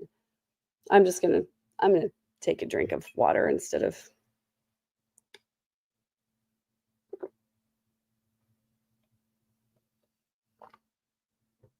He may have said a bad word. He may have cussed. He says, I don't know what you're talking about. I don't know what I can do for you. He says, well, this is not going away.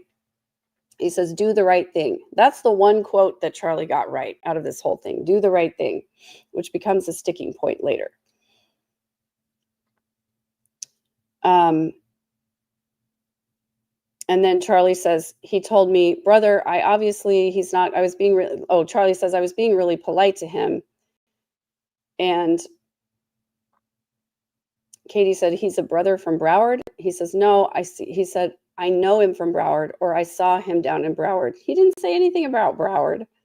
So I don't know if this guy they're talking about was incarcerated in Broward or held in Broward or whatever. The guy referenced Broward. I don't remember that. Am I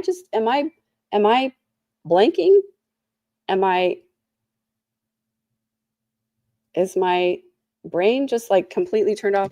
Still, Dre, I wish it was not water. It is definitely water. This is definitely water. Although that does sound something like I would do, put not water in a mug and say that it's water, but this really is water.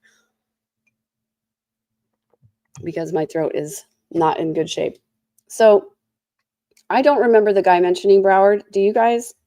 Maybe my brain is mush. Please correct me if I'm wrong, because I do want to be corrected if I'm wrong. So then Charlie says he's talking about your family, saying your family is being helped out, which I don't know. I mean, other than the hours I give you to go up to the office on the weekend to take care of stuff.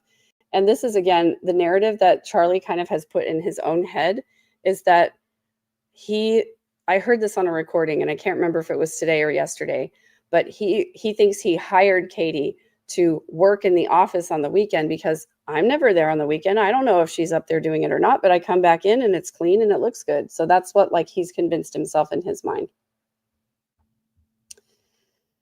And she wants to reconfirm that, like, this is the 305 number. This is, hey, Liliana. Good to see you, Liliana. Confirming that he called the right number. So this person is under the assumption that I'm helping. And then she's confused about the Broward thing again. And, you know, this is like Charlie's just playing both sides against the middle here. He's trying to make himself look good to Catherine. And then he's also trying to make himself look good to the person he called. He said he didn't threaten me at all. He just let me know this is not going away and you need to take care of him. And you need to do the right thing. He was there for you. And he said, I don't know who this person is, but let me call you back later. That's how I left it. And I said, I know who this guy is you're even talking about. I don't know who this guy is you're talking about. She says, do the right thing. He says, do the right thing. Do the right thing. You know, it sounds like an effing cop that's fishing or an investigator or someone playing games, but I don't. He's coming up with a lot of details. So this do the right thing sort of became the sticking point of where Charlie said, this is why Charlie thinks that it's a cop or an investigator or something like that, because do the right thing is not something that a gangster would say. He says, I don't know if we should just go to the FBI and say, you know what, let's play phone tap. But they're kind of scared to go to the FBI for a good reason. Charlie says, listen, in 2 seconds, he reads the name in the newspaper. They Google the last name. In 3 minutes, the homeless man today has the technology to know where you live. He says they're picking it up, whether you were on the call or if you know of a friend that could be convincing to tell someone, like, stop this. So she, again, reconfirms the phone number. And he says, yes, you know, that's the phone number that I called. And then, oops, the last little part here. I want to make sure that I didn't miss. The only thing I wanted to do is collect the reward from the FBI if I know who it is. And that's kind of, you know, those are kind of fighting words. You know, he's basically telling Catherine that he's going to go to the FBI and collect the reward that's out on her baby daddy for doing the thing that he asked her to ask him to do. So crazy, crazy, crazy.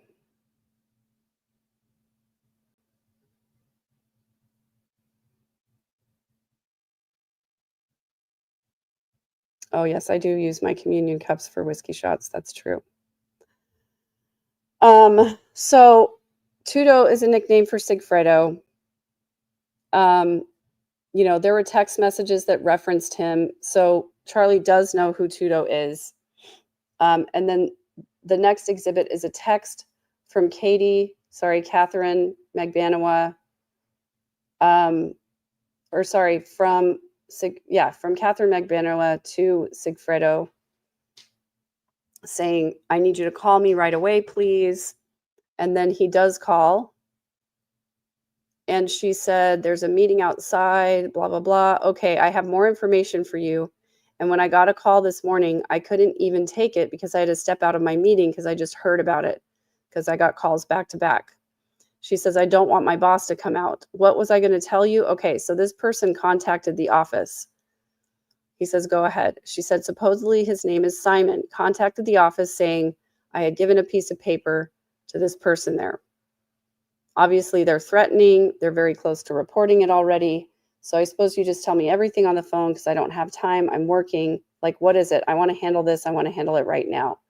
So he said, okay, they called the office. I was like, look, I tried to contact the number. It's not a working number. She goes back through this whole thing that she and Charlie went through. So I don't want to have to go through all that. So Sigfredo says, they said Katie and Tudo. And she says, yes, they said our names. They even have the amount. I'm going to go grab some more water real quick.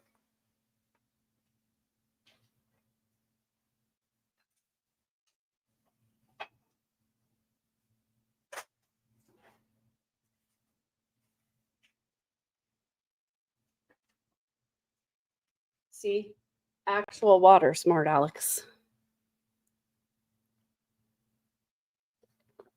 So they said, do the right thing. They're the brother of the person that's incarcerated, and they said that name.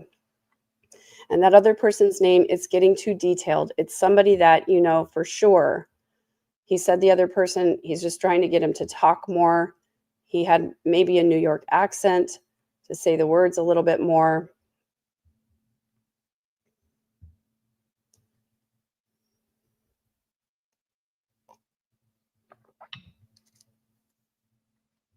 And then Garcia says, did he tell him, well, listen, if you guys keep harassing me, we're going to the cops? And Catherine said, that's what I said. I was like, why didn't you just say that? And he said, no, this person said this is not going to end. Do the right thing. And then Garcia says, did you get the information where he wanted to meet me? The wrong numbers, and then they confirm that it's the right number. And she says, whoever the F this is, it needs to stop. They obviously know somebody. They're putting my name, they're putting your name, and they're harassing the family. And he says, she asked, are you going to work right now? And he says, no. And then he says, just text it to me. Text it to me. She says, no, I don't want to, because that would not be a wise idea. And so she gives him the number, and then the phone call ends. And so then Georgia says, Sigfredo, the shooter, is saying they should call the cops. And did anyone call the cops? And this Patrick Sanford says, no, nobody called the cops. And then there was a hang-up call to the undercover cop's phone number. And then about 20 minutes later, there's another call between Garcia and Catherine Magbanawa. You know what? I don't think Donna is handcuffed, because I think that's prejudicial to the jury. And so I don't think she's wearing handcuffs, and she's allowed to be in civilian clothes, just like, you know, that other person in that other case.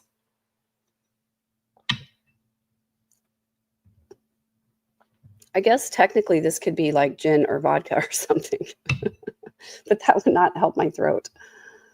Okay, so now this next call says, Garcia says, I was going to call from my phone, but I'm going to get rid of my phone. Look, I have to call you from my office.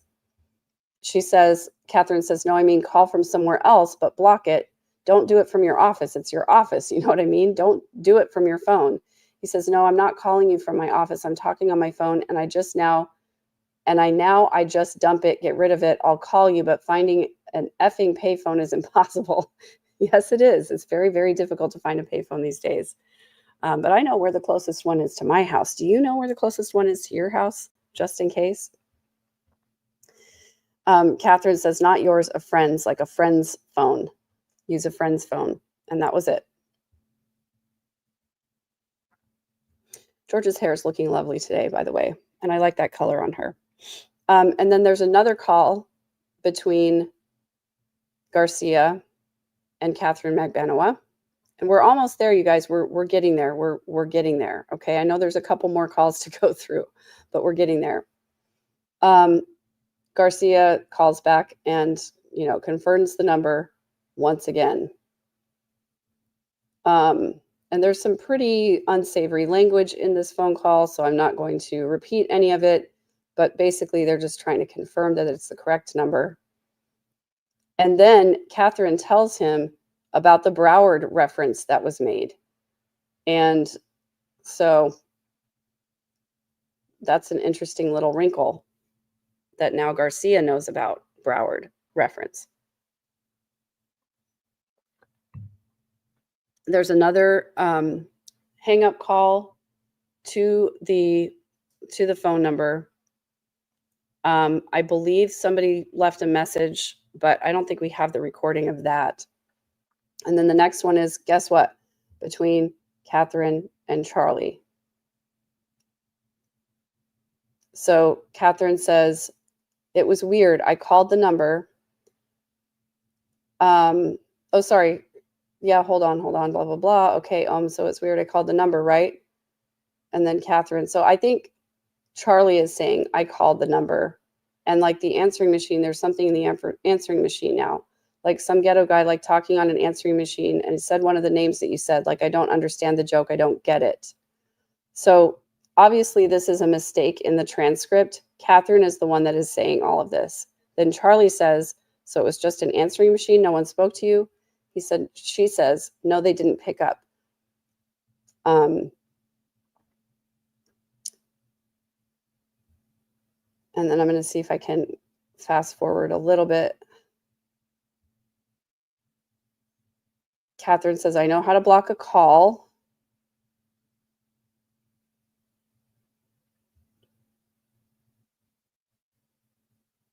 And then, oops, I missed one.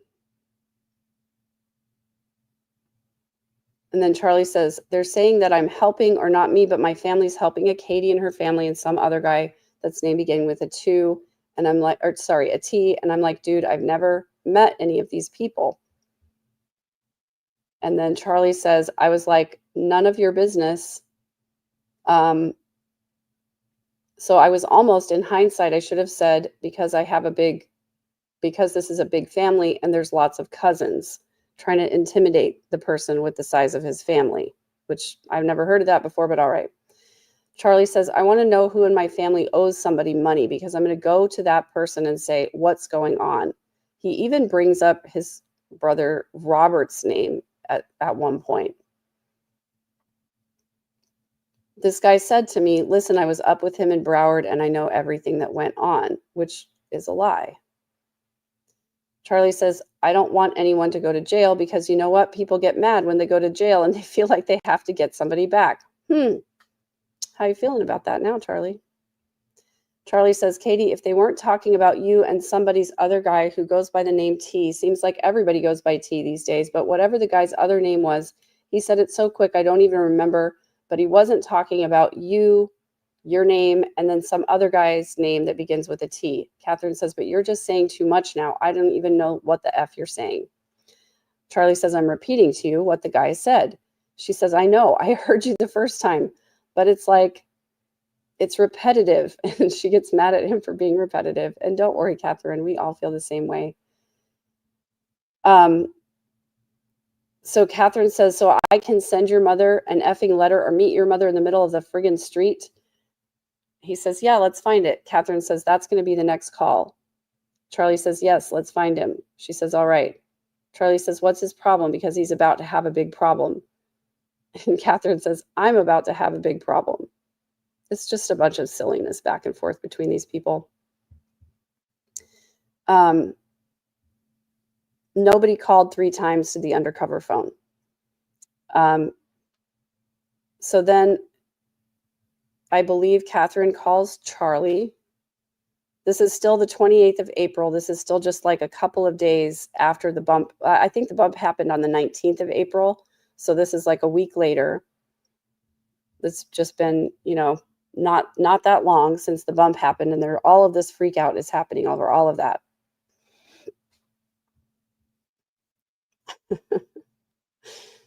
So they have this discussion about what the word PUTO means in Spanish, and it's not really fool, at least not in Mexican Spanish, so that's why I spelled it and not repeated it. So Catherine says, left a message in Spanish saying, what the F is this? You need to effing call me. And he says, stop threatening my effing family. So then I was like, I'll just keep trying. Charlie says, yeah. Catherine says, but they didn't pick up. So now somebody's either spooked because what the F is going on, or I don't know. She says, the other things are running in my head because with the names that you're saying, I'm like, it's like somebody's trying to be like, try to be an informant or something or whatever. Like, there were so many things going on. Charlie says, yeah, and I'm thinking the same thing too. maybe somebody is playing. And she says, it's aggravating me. Then she yells at somebody, don't talk to me, I'm on the phone. And then Charlie says, it could have been someone reading the newspaper and playing games. And she says, whoever it is, they're playing with the wrong person. Charlie says, yeah, and I don't know how the F they got your name, but they didn't use a last name. You guys doing okay? How are you? I'm checking out in chat over here.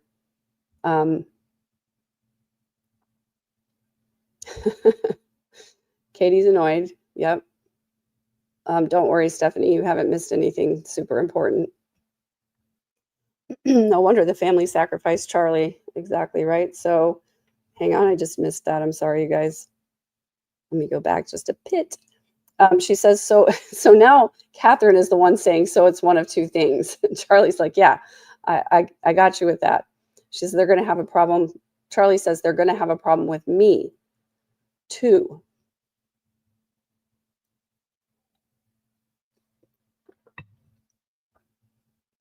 We're getting there, you guys. We're almost done. There's a big break coming up, and then we just have a couple more calls after the break, and then we're done for the day. And then, you know what I'm going to do? I'm going to do an even shorter version of this where I'm going to get it done in 1 minute, I promise. So then Catherine says, he's like, don't worry, like no matter what, whatever it is, I'm going to handle it point blank. So she's talking about Garcia, I think, handling it. And Charlie says, well, I feel better. I apologize for not going and getting a Hallmark card, but I got a little something, so traffic sucks. Oh my gosh. So now they're talking about, I don't know, relationship stuff. I thought she was back with her baby daddy, but whatever. Catherine says, now there is. The next phone call is going to be the frigging, it's not going to be good either way. No matter what way it ends, it's not going to be good for whoever is messing around. And I'm sure the police are taking this as kind of a threat, right? Charlie says, yeah, listen, the last thing I want to do is get some guy. Catherine says, involve anybody else. So what, you're going to bring in another guy to take care of this guy that's just keep digging that hole deeper and deeper and deeper. Okay, and there's one more little whoop. Shoot. It's talking about a setup, so I want to make sure that I don't miss it.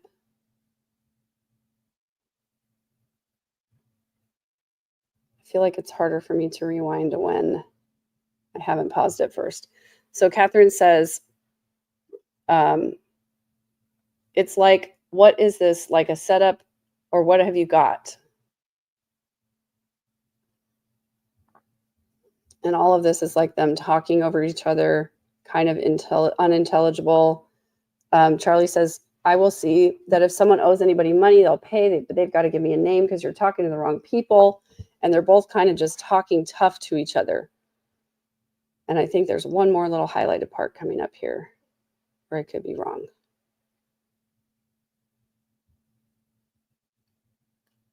She says, I have to go. He says, go work out and call me. And then that's it.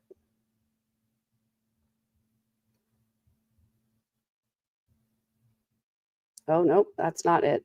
It's okay, baby, says Catherine. If you want me to meet you or you pick it up tomorrow. Ugh. They're lovey-dovey stuff, I guess. Then the next one is, of course, Charlie to his mother. And you can tell he's even getting fatigued up there. It's a lot. Let's see if we can get the transcript going. Charlie says, I'd rather not talk to you on the phone. She says, tomorrow for my birthday, Wendy bought us tickets to go to the Las Olas Food and Wine Festival. So we have tickets. I think it's supposed to be from 7:30 to 10:30. They close off 6th to 10th Street. Charlie, oh, really?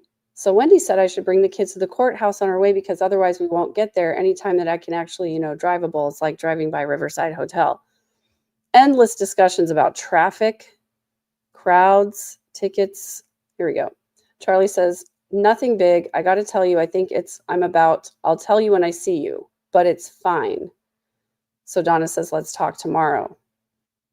Then the next thing is I'll tell you when I see you. Donna says, we'll talk later. Charlie says, but I will tell you one thing. I don't want to talk on the phone, but I will tell you one thing. I'm about 99% sure, Donna says, that it's what you thought originally. That is what you told me earlier. He says, yeah, I'm 99% sure that's what it is. And I'll tell you why. The number one reason is this: too well spoken. Yeah, the language. No threats. So that's why Charlie thinks he's so smart. Very good. Way to go, Charlie. Nice going. And then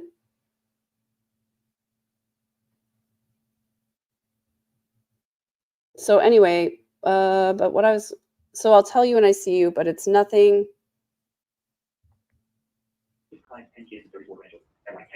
Nothing new. So I'll tell you when I see you. Donna says, yeah, we'll talk later. But then they go on and talk for another 5 minutes. But I will tell you one thing, 99% sure. Okay, this is what we already did. I just wanted to make sure that I didn't miss anything. No threats. Okay, and then that's not language. That's when someone says, do the right thing. And I'm going to tell you something. The thing about high school, you know, a high school fight or a high school threat, someone says, I'm going to kick your ass after school. And then he says, I mean, just that simple. Listen, you're going to just, that's how people talk. Your dog poops on the carpet. I'm going to kill him. I'm going to beat you. Like, why? I don't even know why this is highlighted, but he's basically saying the one thing missing from everything, never once was there a threat. Do you notice the one, Mom, that's the most, I mean, even if you don't mean it. So he's saying that's the reason he thinks that it is a cop, because there was not a threat issued, the language too well spoken, basically. And then Charlie says, about the other thing, I'm so sure that it's that, and it makes complete sense given a couple things. One, the timeline. Donna says, oh, that's what I thought of too. He says, 2 years later?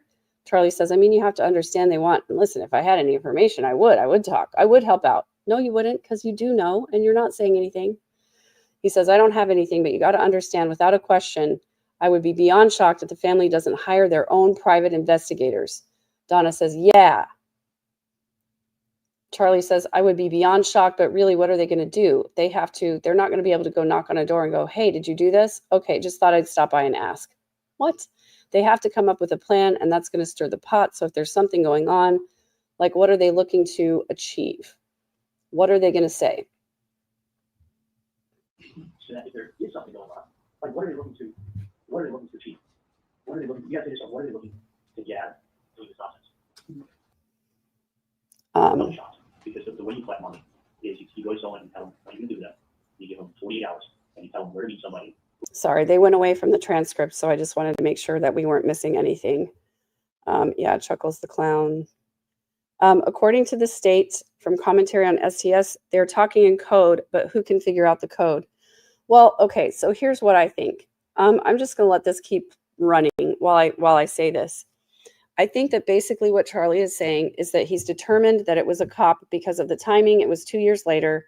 He was too well spoken because of the accent, and also because of the fact that there was no direct threat made.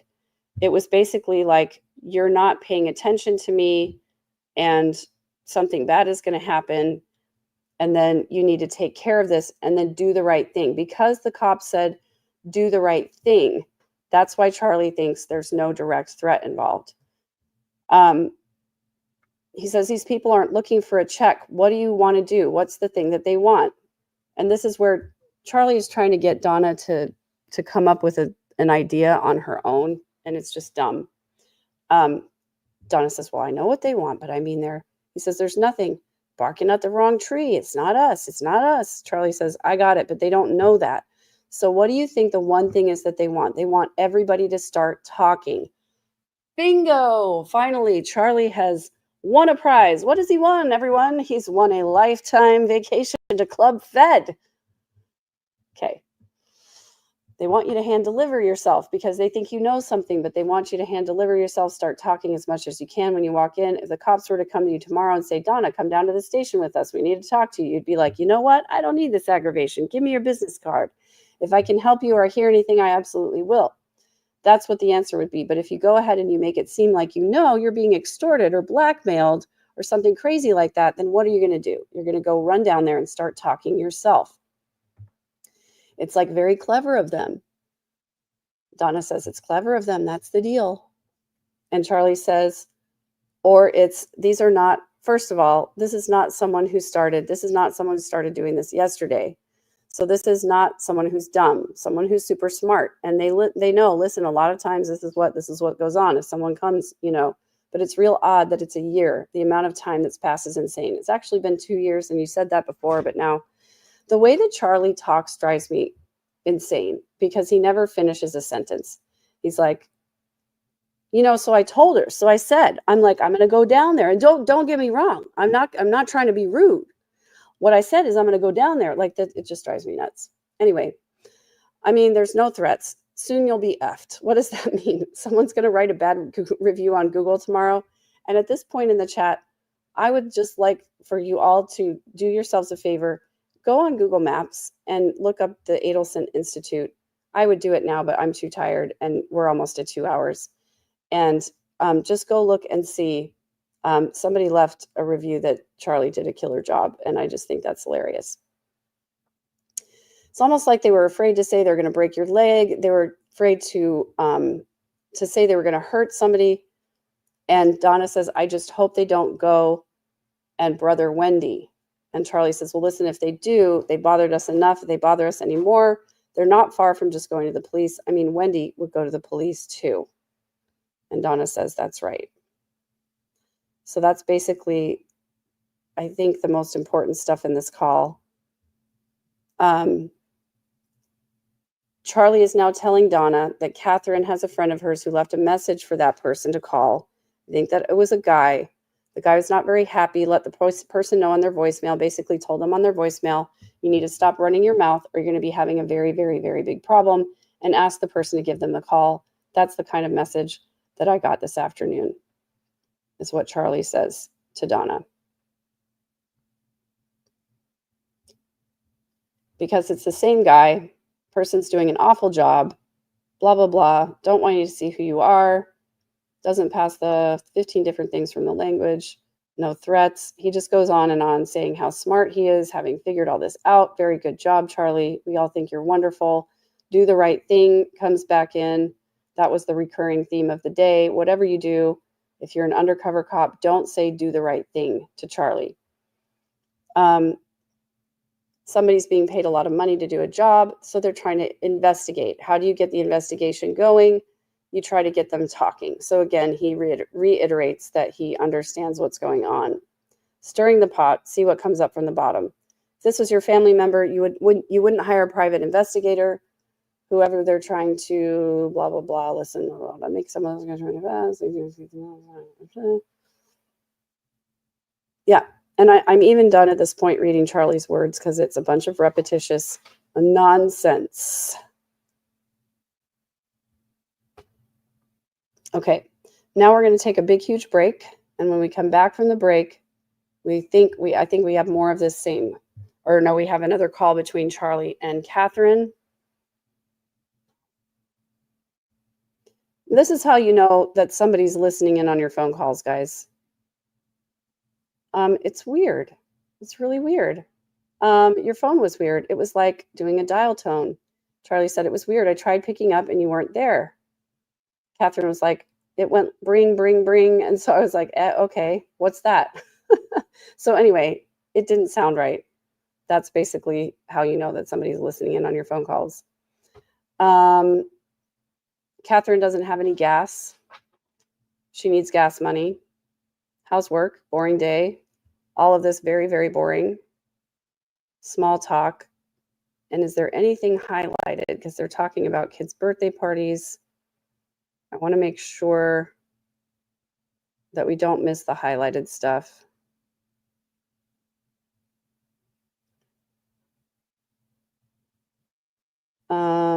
He's talking about this birthday present. Okay.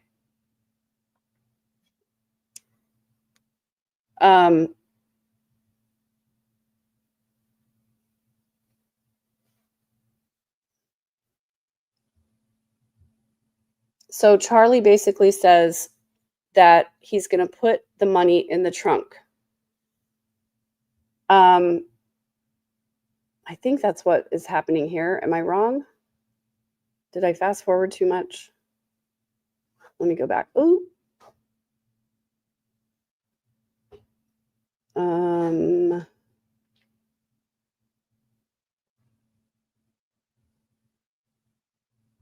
Oh, okay.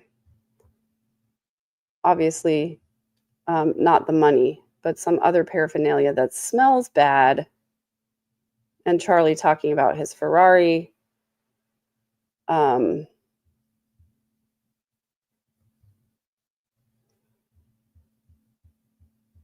talking in code about late night gardening, weeds that are growing, that kind of stuff. Hey guys, welcome in. Thanks for being here. We're at 2 hours and I'm ready to wrap this thing up. I hope that there's not too much of a cross on this because I don't want to have to go back and listen to all these things again. Oh man. Okay, so Catherine talks about him giving her a car. This is part of the part where I kind of checked out a little bit, guys. I'm not going to lie because I got tired of listening to them talk back and forth about this. But they were talking about cars and paraphernalia. And then it just abruptly. Yes, he was. Indicating he's got a birthday gift that he's procured for Garcia. That's correct. And offering my grandma a Range Rover. Yes. I want to skip ahead. Okay, so that's basically what it was, is that Charlie says he bought a gift for Garcia, which was a Range Rover. He's offering a Range Rover to try and take care of this problem. I'm playing. You have some poop to call me to see if I'm for real. If you think what Katie, baby, daddy did for you can't come back, you're fucking crazy. I want the, there's actually leave a $1 there. Now, or I'm going, sorry, or I'm going after. Okay, so then they do another bump, basically. And I'm going to let Agent Sanford go ahead and read this new message that gets sent. Content of the message that was sent. So the text read, so you don't take me serious. You think I'm playing. You have some poop to call me to see if I'm for real. If you think what Katie, baby, daddy did for you can't come back, you're fucking crazy. I want the, there's actually a, leave a $sign there. Now, or I'm going, sorry, or I'm going after the 100K, exclamation point. And are there a few calls generated by that particular bump? Yes, there was. All right, could you set up SS for us? Yes, it's the same day as the text message. Text message was, like I said, was at 2:09 a.m. on the 4th. That morning at 9:08, Katie McMahon calls Charlie Adelson. So this is May the 4th, So this would be Star right Wars at Day. like, oh, I see. So about 7 At hours 2 later. a.m. Correct. is 7 hours when later that this morning. All right. text message Thank was you. sent. This one will publish SS starting at 12:45, please.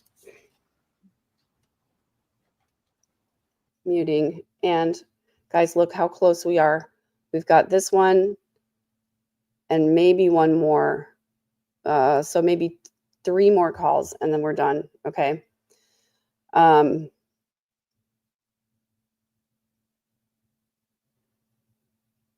So Charlie says,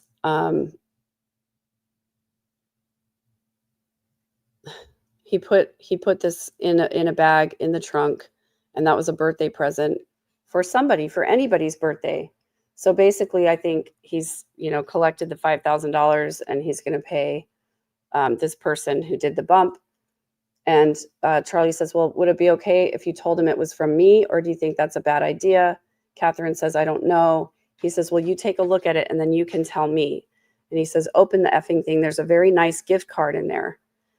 And she says, you're a weirdo, which I agree. Now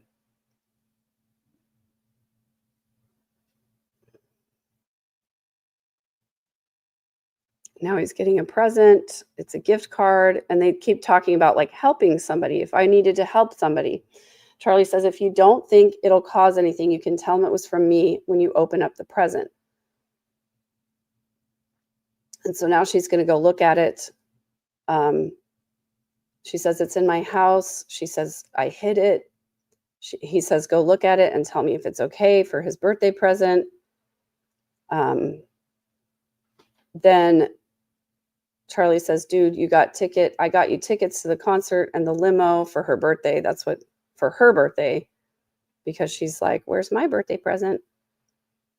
Oh,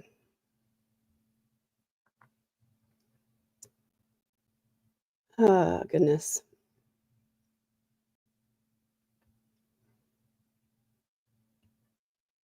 Okay, then that call is over with. And then the next call, how you doing, guys? Checking out chat. Are you guys okay? I hope you're okay. I'm sorry I haven't checked in much. If you have questions, hold them until we're almost done here. Okay, this is another call between Charlie and Donna.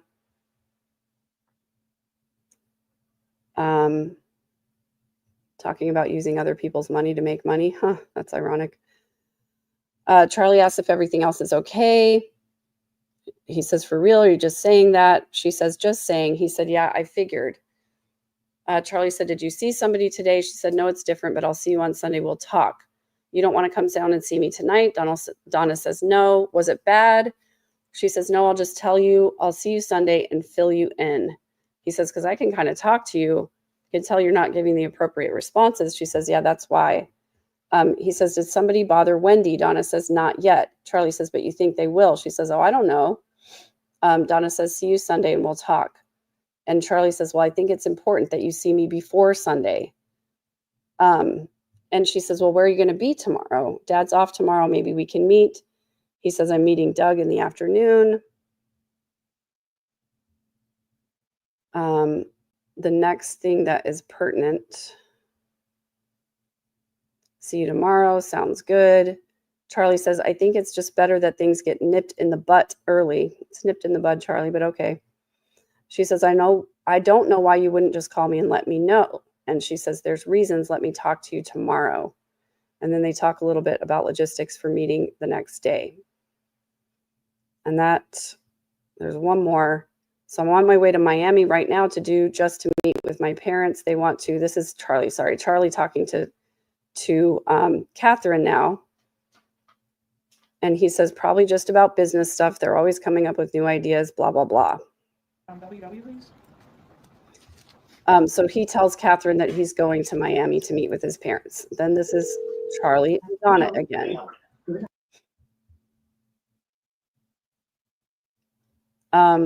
Donna says, you know what? I'll meet you. We'll meet you outside and then we can walk to the pool area. And that's it on that one. And the next one is between Catherine and Garcia.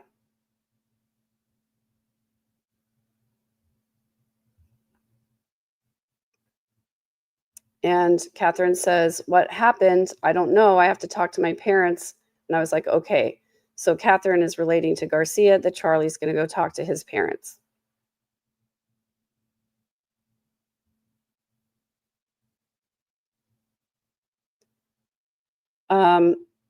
Then Catherine calls Charlie. Charlie says, I might just call you from a landline. For some reason, he thinks a landline is going to be safer. And it's definitely not, but that's a different story. Then another one between Charlie and Catherine. She says, just give me a quick recap. It's just like, what exactly on the text? He says, I'm not asking you to do anything about it, but then he tells her about the text message that was received. The person said, so you don't take me serious? The pigs, I'm so sorry. The kids in the background was really, really hard to listen to, you guys. It's really sad to hear that she's not parenting her children while she's dealing with all this. So Charlie relates to Catherine what exactly came through on the text from the undercover agent. Who's the three of them? Hardy Adelson, Don Adelson, and Charlie Adelson. Okay, so now this has been reported to Magdalena, and she's about to get more information about what the text said. Is that right? That's correct. Okay, I'm sorry. Please resume the call. Okay, so they stopped the call in the middle. It's basically Charlie telling Catherine what was on the text. You don't take me serious, and you have some puta call me up, baby, Katie's baby daddy. And then like you don't appreciate what was done for you or something like that. And then that was it. But it came from the same number. The text came from the same number, basically.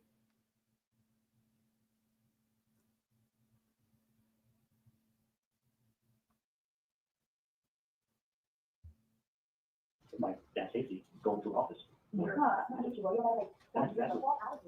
And then Catherine says, you're acting like, bro, we both like, no. He said, yeah, I know. That's what you know. And she says, whoever it is referencing me. And that's basically scaring her, basically. And then Catherine says, somebody's trying to mess with you. Like, get what I mean? Read between the lines. And she says, is it the feds? Like, what's going on? Charlie says, then if they do, they're throwing a lot of information out that I don't know. So that, which is crazy. The question is, where did they get the information from? And why don't they just go collect the reward, whoever has the information? So they're both kind of saying the same thing. Charlie says, don't do anything. And then she says, you throw in so many details behind it. When I have to think it out of my head, I'm all over the place because you talk so much more of what's not necessary, of more than what's necessary. And so now she's reprimanding him again for basically talking too much, which I tend to agree. He texts Secretary Garcia. And did you ask him to call her? Yes. Yeah. So then You know. Catherine texts Garcia, asks him to call her. And so this is going to be the next call. And we're almost done, guys. We're in the home stretch, you guys. We're almost there. So Catherine says, were you calling? One of my friends just called me and I was saying, remember when I'd asked you to do me a favor because somebody's harassing one of my friend's family? They texted yesterday at 2 a.m. and says, obviously you're not taking me seriously. You have someone calling me who's Katie's baby daddy. And I was like, wait, what are they talking about? So she relates to Garcia what came through on the text from this next bump. She says, so I just don't like, the fact that my name is being thrown out and baby daddies are being thrown out. Like, what is all that? I think I missed the very, very end of that. And he says, yeah, no, I don't like anything about that either. Okay. BBB.1, please. No, there it is. So, okay, if we're on BBB.1, here's what's happened. They've exhausted the entire alphabet twice. So that's 52 calls. And now they did AAA, so that's 53. BBB.1 is 54. This is the 54th phone call, you guys, between Charlie and Donna. We're almost there, though. I did definitely lose count because it was too many. Charlie says, don't rush. I think what we talked about is the best thing. Think it through some more. It may not be the best thing. In my opinion, I think the sooner the better. They're rehashing what they talked about in person. So they're trying to talk in code, but they're not doing the greatest job. I was calling her back. Okay. And do you have evidence independent of the wire that the defendant downloaded some software to record this call on her own? Yes. Yeah, so Catherine Magbanowa then gets smart and she starts recording these calls with Charlie. So when Charlie calls Catherine, she records it, but also, we also have it. Yes, yes, yes. So sorry, I lied. It's not the call between Charlie and Catherine. It's the call between Catherine and the supposed undercover agent. And I'm going to actually... The undercover number. That's yeah, correct. so here she goes. She calls the other. She does. Catherine calls the do undercover number again, and this time she records the call. She tries to call him. Phone before, so, Senora Adelson? I'm Mrs. Adelson. Yes, yes. My grandson Yes. had my phone before, so that's, and I just saw that you called. Oh, okay. You left a message on my voicemail. Right, I did. Yes. This is my problem. You approached me on Alton Road. You handed me an article from the newspaper about my ex-son-in-law. You told me I need to call you and help your friend who is in prison. Now, at the time you did that, I didn't understand what you were talking about. I didn't call you back. Then you mail me a threatening letter. Then you send me a text message to my phone that says I'm not taking you seriously. So I am taking you seriously. And I really want you to listen to me. I'm listening. I have to tell you, I mean, this is important. I have been so stressed out. I have spoken to 10 or 12 people who are close friends of mine, telling them about this and basically picking their brains and asking them what I should do, because I don't know your friend who is in jail. You mentioned a name. I don't even know his name. I never spoke to him. I don't know what he looks like. I've never met him. I'm sorry your friend's in jail, but I don't know what that has to do with me. You know exactly what it has to do with. You know exactly what, listen to me carefully. Listen to me. You just gotta listen to me. You need to ask your friend who this person looks like, what their name is, something, because I know there's a big reward out there, and if you need money for your friend, that's the way to get it. I mean, I'm asking you nicely. I don't know who he is. I am out of the loop. It is not me. If I can help, I would help. I mean, that's what. Just like I told you, listen to me. Just like I told you that day, we know that your family had a problem up north. We know that problem was taken care of about a year and a half, 2 years ago. And we know that Katie has been taken care of and has been taken care of. Now my brother in jail, we were in Broward together. He told me the whole thing, and he hasn't been taken care of. You know. Now, all that's being asked for is 5K. That's all we're asking for is for 5K. And he told me everything, and I know everything. I know who's involved. I know everything, and I'll get the 100K for myself. You know, All I ask is to send the 5K. Everybody knows what's going on. You're saying everyone knows. I know I lost my ex-son-in-law. I did not have anything to do with it. That's why I said, ask him what.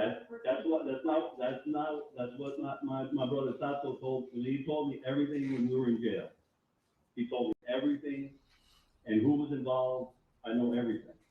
Well, I don't. That's the problem. I'm telling you, it's not me. It's not me. I have had a year of aggravation, a year and a half of aggravation over this. My daughter, my grandchildren, it is not me. And when I ask my friends, what do they think? They said, well, this person needs to get a description of you because of what you look like, or it's not me. I don't know who caused this. It wasn't me.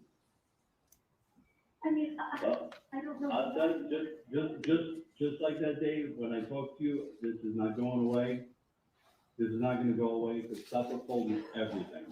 He wasn't being taken care of. He needed the 5K. Send 5K, that's all we were asking for. If don't do that. I don't know who Sato is. You don't understand. We know you don't know who Sato is, but you know who Katie is. And you know the contacts Katie has. And she has, listen to me, let's stop fucking around. Let's stop fucking around. Okay? You know who Katie is. And you know that Katie has somebody that knows Sato. And they took care of a problem for you people. That's just the bottom line. The bottom line is you know who the fuck Katie is. Look, I don't. I no more than Mr. No, I'm not fucking around with it. You know who Katie is. You know that they took care of Katie and her people. Nobody's taking care of Tato. I know you don't know who Tato is. No, But we know who all of you are. And this ain't going away. You know what? So I can give you you send the 5K, Here's what you need to do. You need to go and. Don't tell me what to do. I know what to do and I'm doing it. You're looking for money, get $100,000 or whatever what do you call it, whatever the reward is. It isn't me. You have got the wrong person. That's why I said, ask your friends, your. You're Donna Adelson. Yes, I am. Yes, I am. Well, I know, we know who's involved in all this.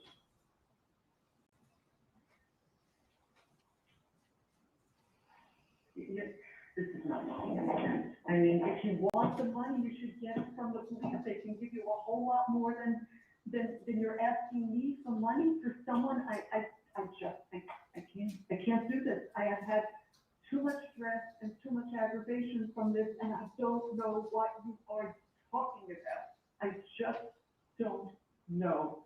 I just don't know. Good. I think you should talk to Katie, talk to people that are involved in this. You'll know. You know what's going on. That's why I'm. You can tell me, Adelson, you can tell me all you fucking want, but I know you know. Because I heard, when I was locked up in Broward with my brother, he told me everything. Everything. He told me everything. Well, then I just wanted to take care of him because fucking Katie was being taken care of with her fucking food. I just think instead of asking me, you should get the money from the police. There's a lot of money out there, and I know, if you think you know who this is, then go ahead and do it, because I know it isn't me. I know it isn't me. And I can't take this kind of level of stress. I just can't. I know I didn't do anything. To talk to people, you talk to the right people, you talk to people, you make this 5K come to me. That's all I need. Just do it and get it to me. Do it and get it to me. I'll call you Bye. back. Did she call back? No, she did not. Did she call the police? No, she did not. Do she and Charlie discuss, I guess she shares this recording with him and they have further conversations about this call that she made? Yes, they do. And they're at that point 100% that the bump is the police, right? That's what Charlie tells her, yes. All right, let's publish CCC, please. Okay, so again, we're almost done here. This is a phone call between Donna and Charlie where she tells Charlie what happened, that she talked to the guy, and Charlie confirms for her he believes that this is the police. And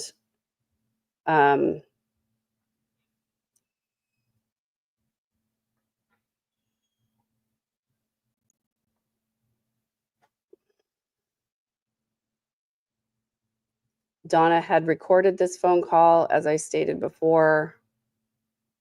And she's going to play it for Charlie later so that he can know what happened.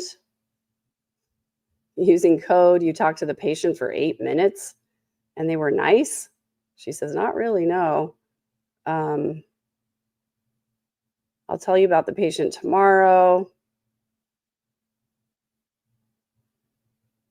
I got a new CD you should listen to.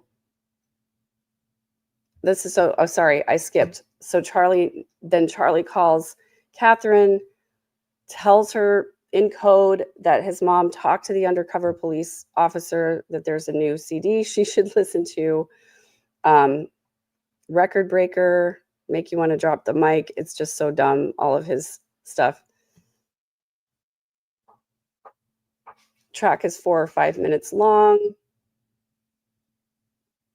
Lots of talking.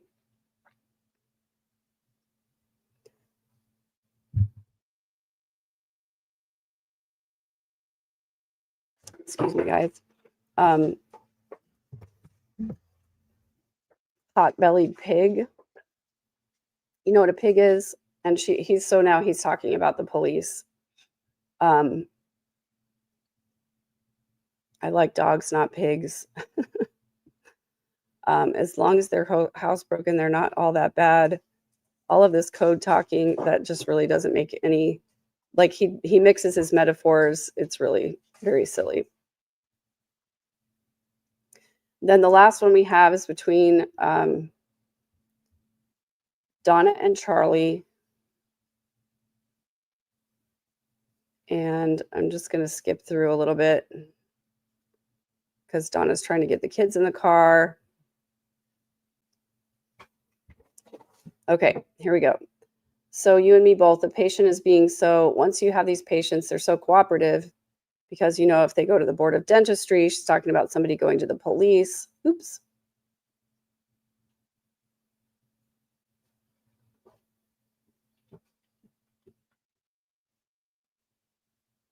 10,000% sure that it's a cop, basically. Dad told me that yesterday, and I have to tell you, says, Mom, not even you don't understand. Not a question, Donna says. He says, yeah, like not even, there's the fact that they were so nice about everything. So Harvey absolutely knows what's going on. Donna's kept him posted. Charlie says, they're really nice. I don't think they're going to go to the board of dentistry. And they turned out to be really, really nice. And then Charlie says, and Dad told you what? Donna says, everything. Charlie says, you know what I told him to ask for if it ever becomes an issue? Donna says, yeah, he went over everything in detail. Then they talk about someone named Kevin Barnes.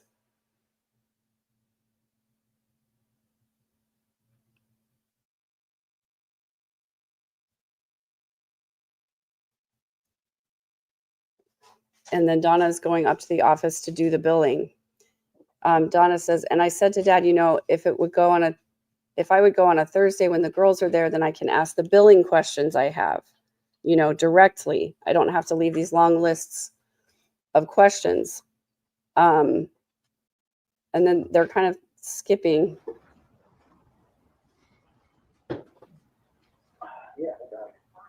Crisis averted. Just got to tell you, Mom, you cannot, now that you know what it is, you cannot get upset. You cannot let patients bother you. So he's saying, now that you know it's the police, you can't let them get to you. And then this call is going to end. And then Georgia has a little bit of a wrap up, and then we're done, you guys. I'm ready to just go get some dinner. I'm so tired. Really happy about it. Sustained. Members of the jury have disregarded the last answer. It wasn't the gist of how you Okay, got let's- made that They seem pretty happy about it. really happy about it. They seem. Hang on. Okay. Sorry about that, guys.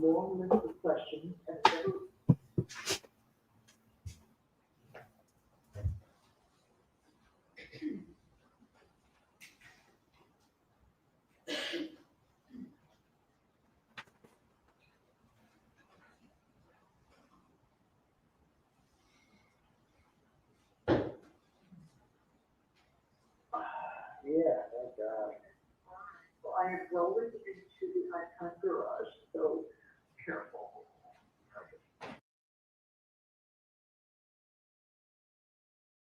They're super relieved that it's not some thug and it's just the police. Oh, goodness.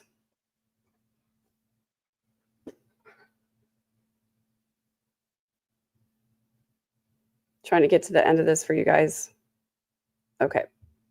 Pretty happy about it. Really happy about it. Dang it. After the wire got made. I believe that's when After the wire got. They seem. Okay. Sorry, guys. We're just going to suffer through this because I keep missing it. No, and I don't know exactly what it's doing. That's why everyone in my best allowed it. I want to make sure she said no. All right, my love. You have anything to document? Okay. So upon learning that they're being investigated for murder, How did they react to that? They seem pretty happy about it. Really happy about it. Sustain. Members of the jury are to disregard the. And the jury's going to have to Wasn't the disregard gist it. of how you got made that the undercover wasn't nasty enough? Right. It's not done like that. You got to have a beard and a hat and glasses, and you got to make threats and all that kind of thing, right? Correct. After the wire gets made, it's kind of business as usual, right? Back to Wendy and her love life, that sort of thing. For them, yes. Were any more checks issued by the defendant to Catherine Magbanua after the wire got made?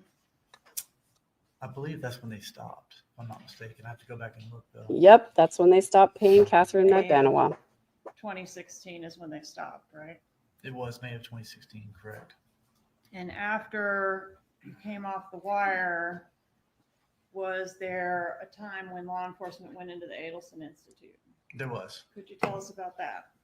Yeah, myself and my partner, Investigator Ice with TPD, went into the Adelson Institute with a subpoena requesting Catherine McMahon's employment records. And we Right, her began employment speaking with the front records. desk. Right, About was that. Catherine Magbanua there working? No, she was not. Did you ever uncover any evidence of Magbanua working for that business? No, the only thing they ever provided us was basically a list of the checks that we already knew about. All right. All right, and that is pretty much it, you guys. So that's pretty much how they left it, basically. And so I am going to need a vacation after this trial is over. But right now, I'm going to go have a nice dinner and enjoy my people. And I hope that you will do the same. I will be back bright and early streaming the trial once again. And hopefully it'll be a more exciting day today, yes, tomorrow than it was today. And there will be more witnesses, fewer recordings. And I'm, again, just want to keep hearing about how they tie all of this back to Donna. She's obviously very, very involved. And we sort of got left on a cliffhanger tonight. So I'm looking forward to tomorrow. Thanks so much for being here with me. Please hit the like button on your way out. And if you're watching on the rewatch, please leave me a comment and let me know if you think I missed anything today. Take care, guys.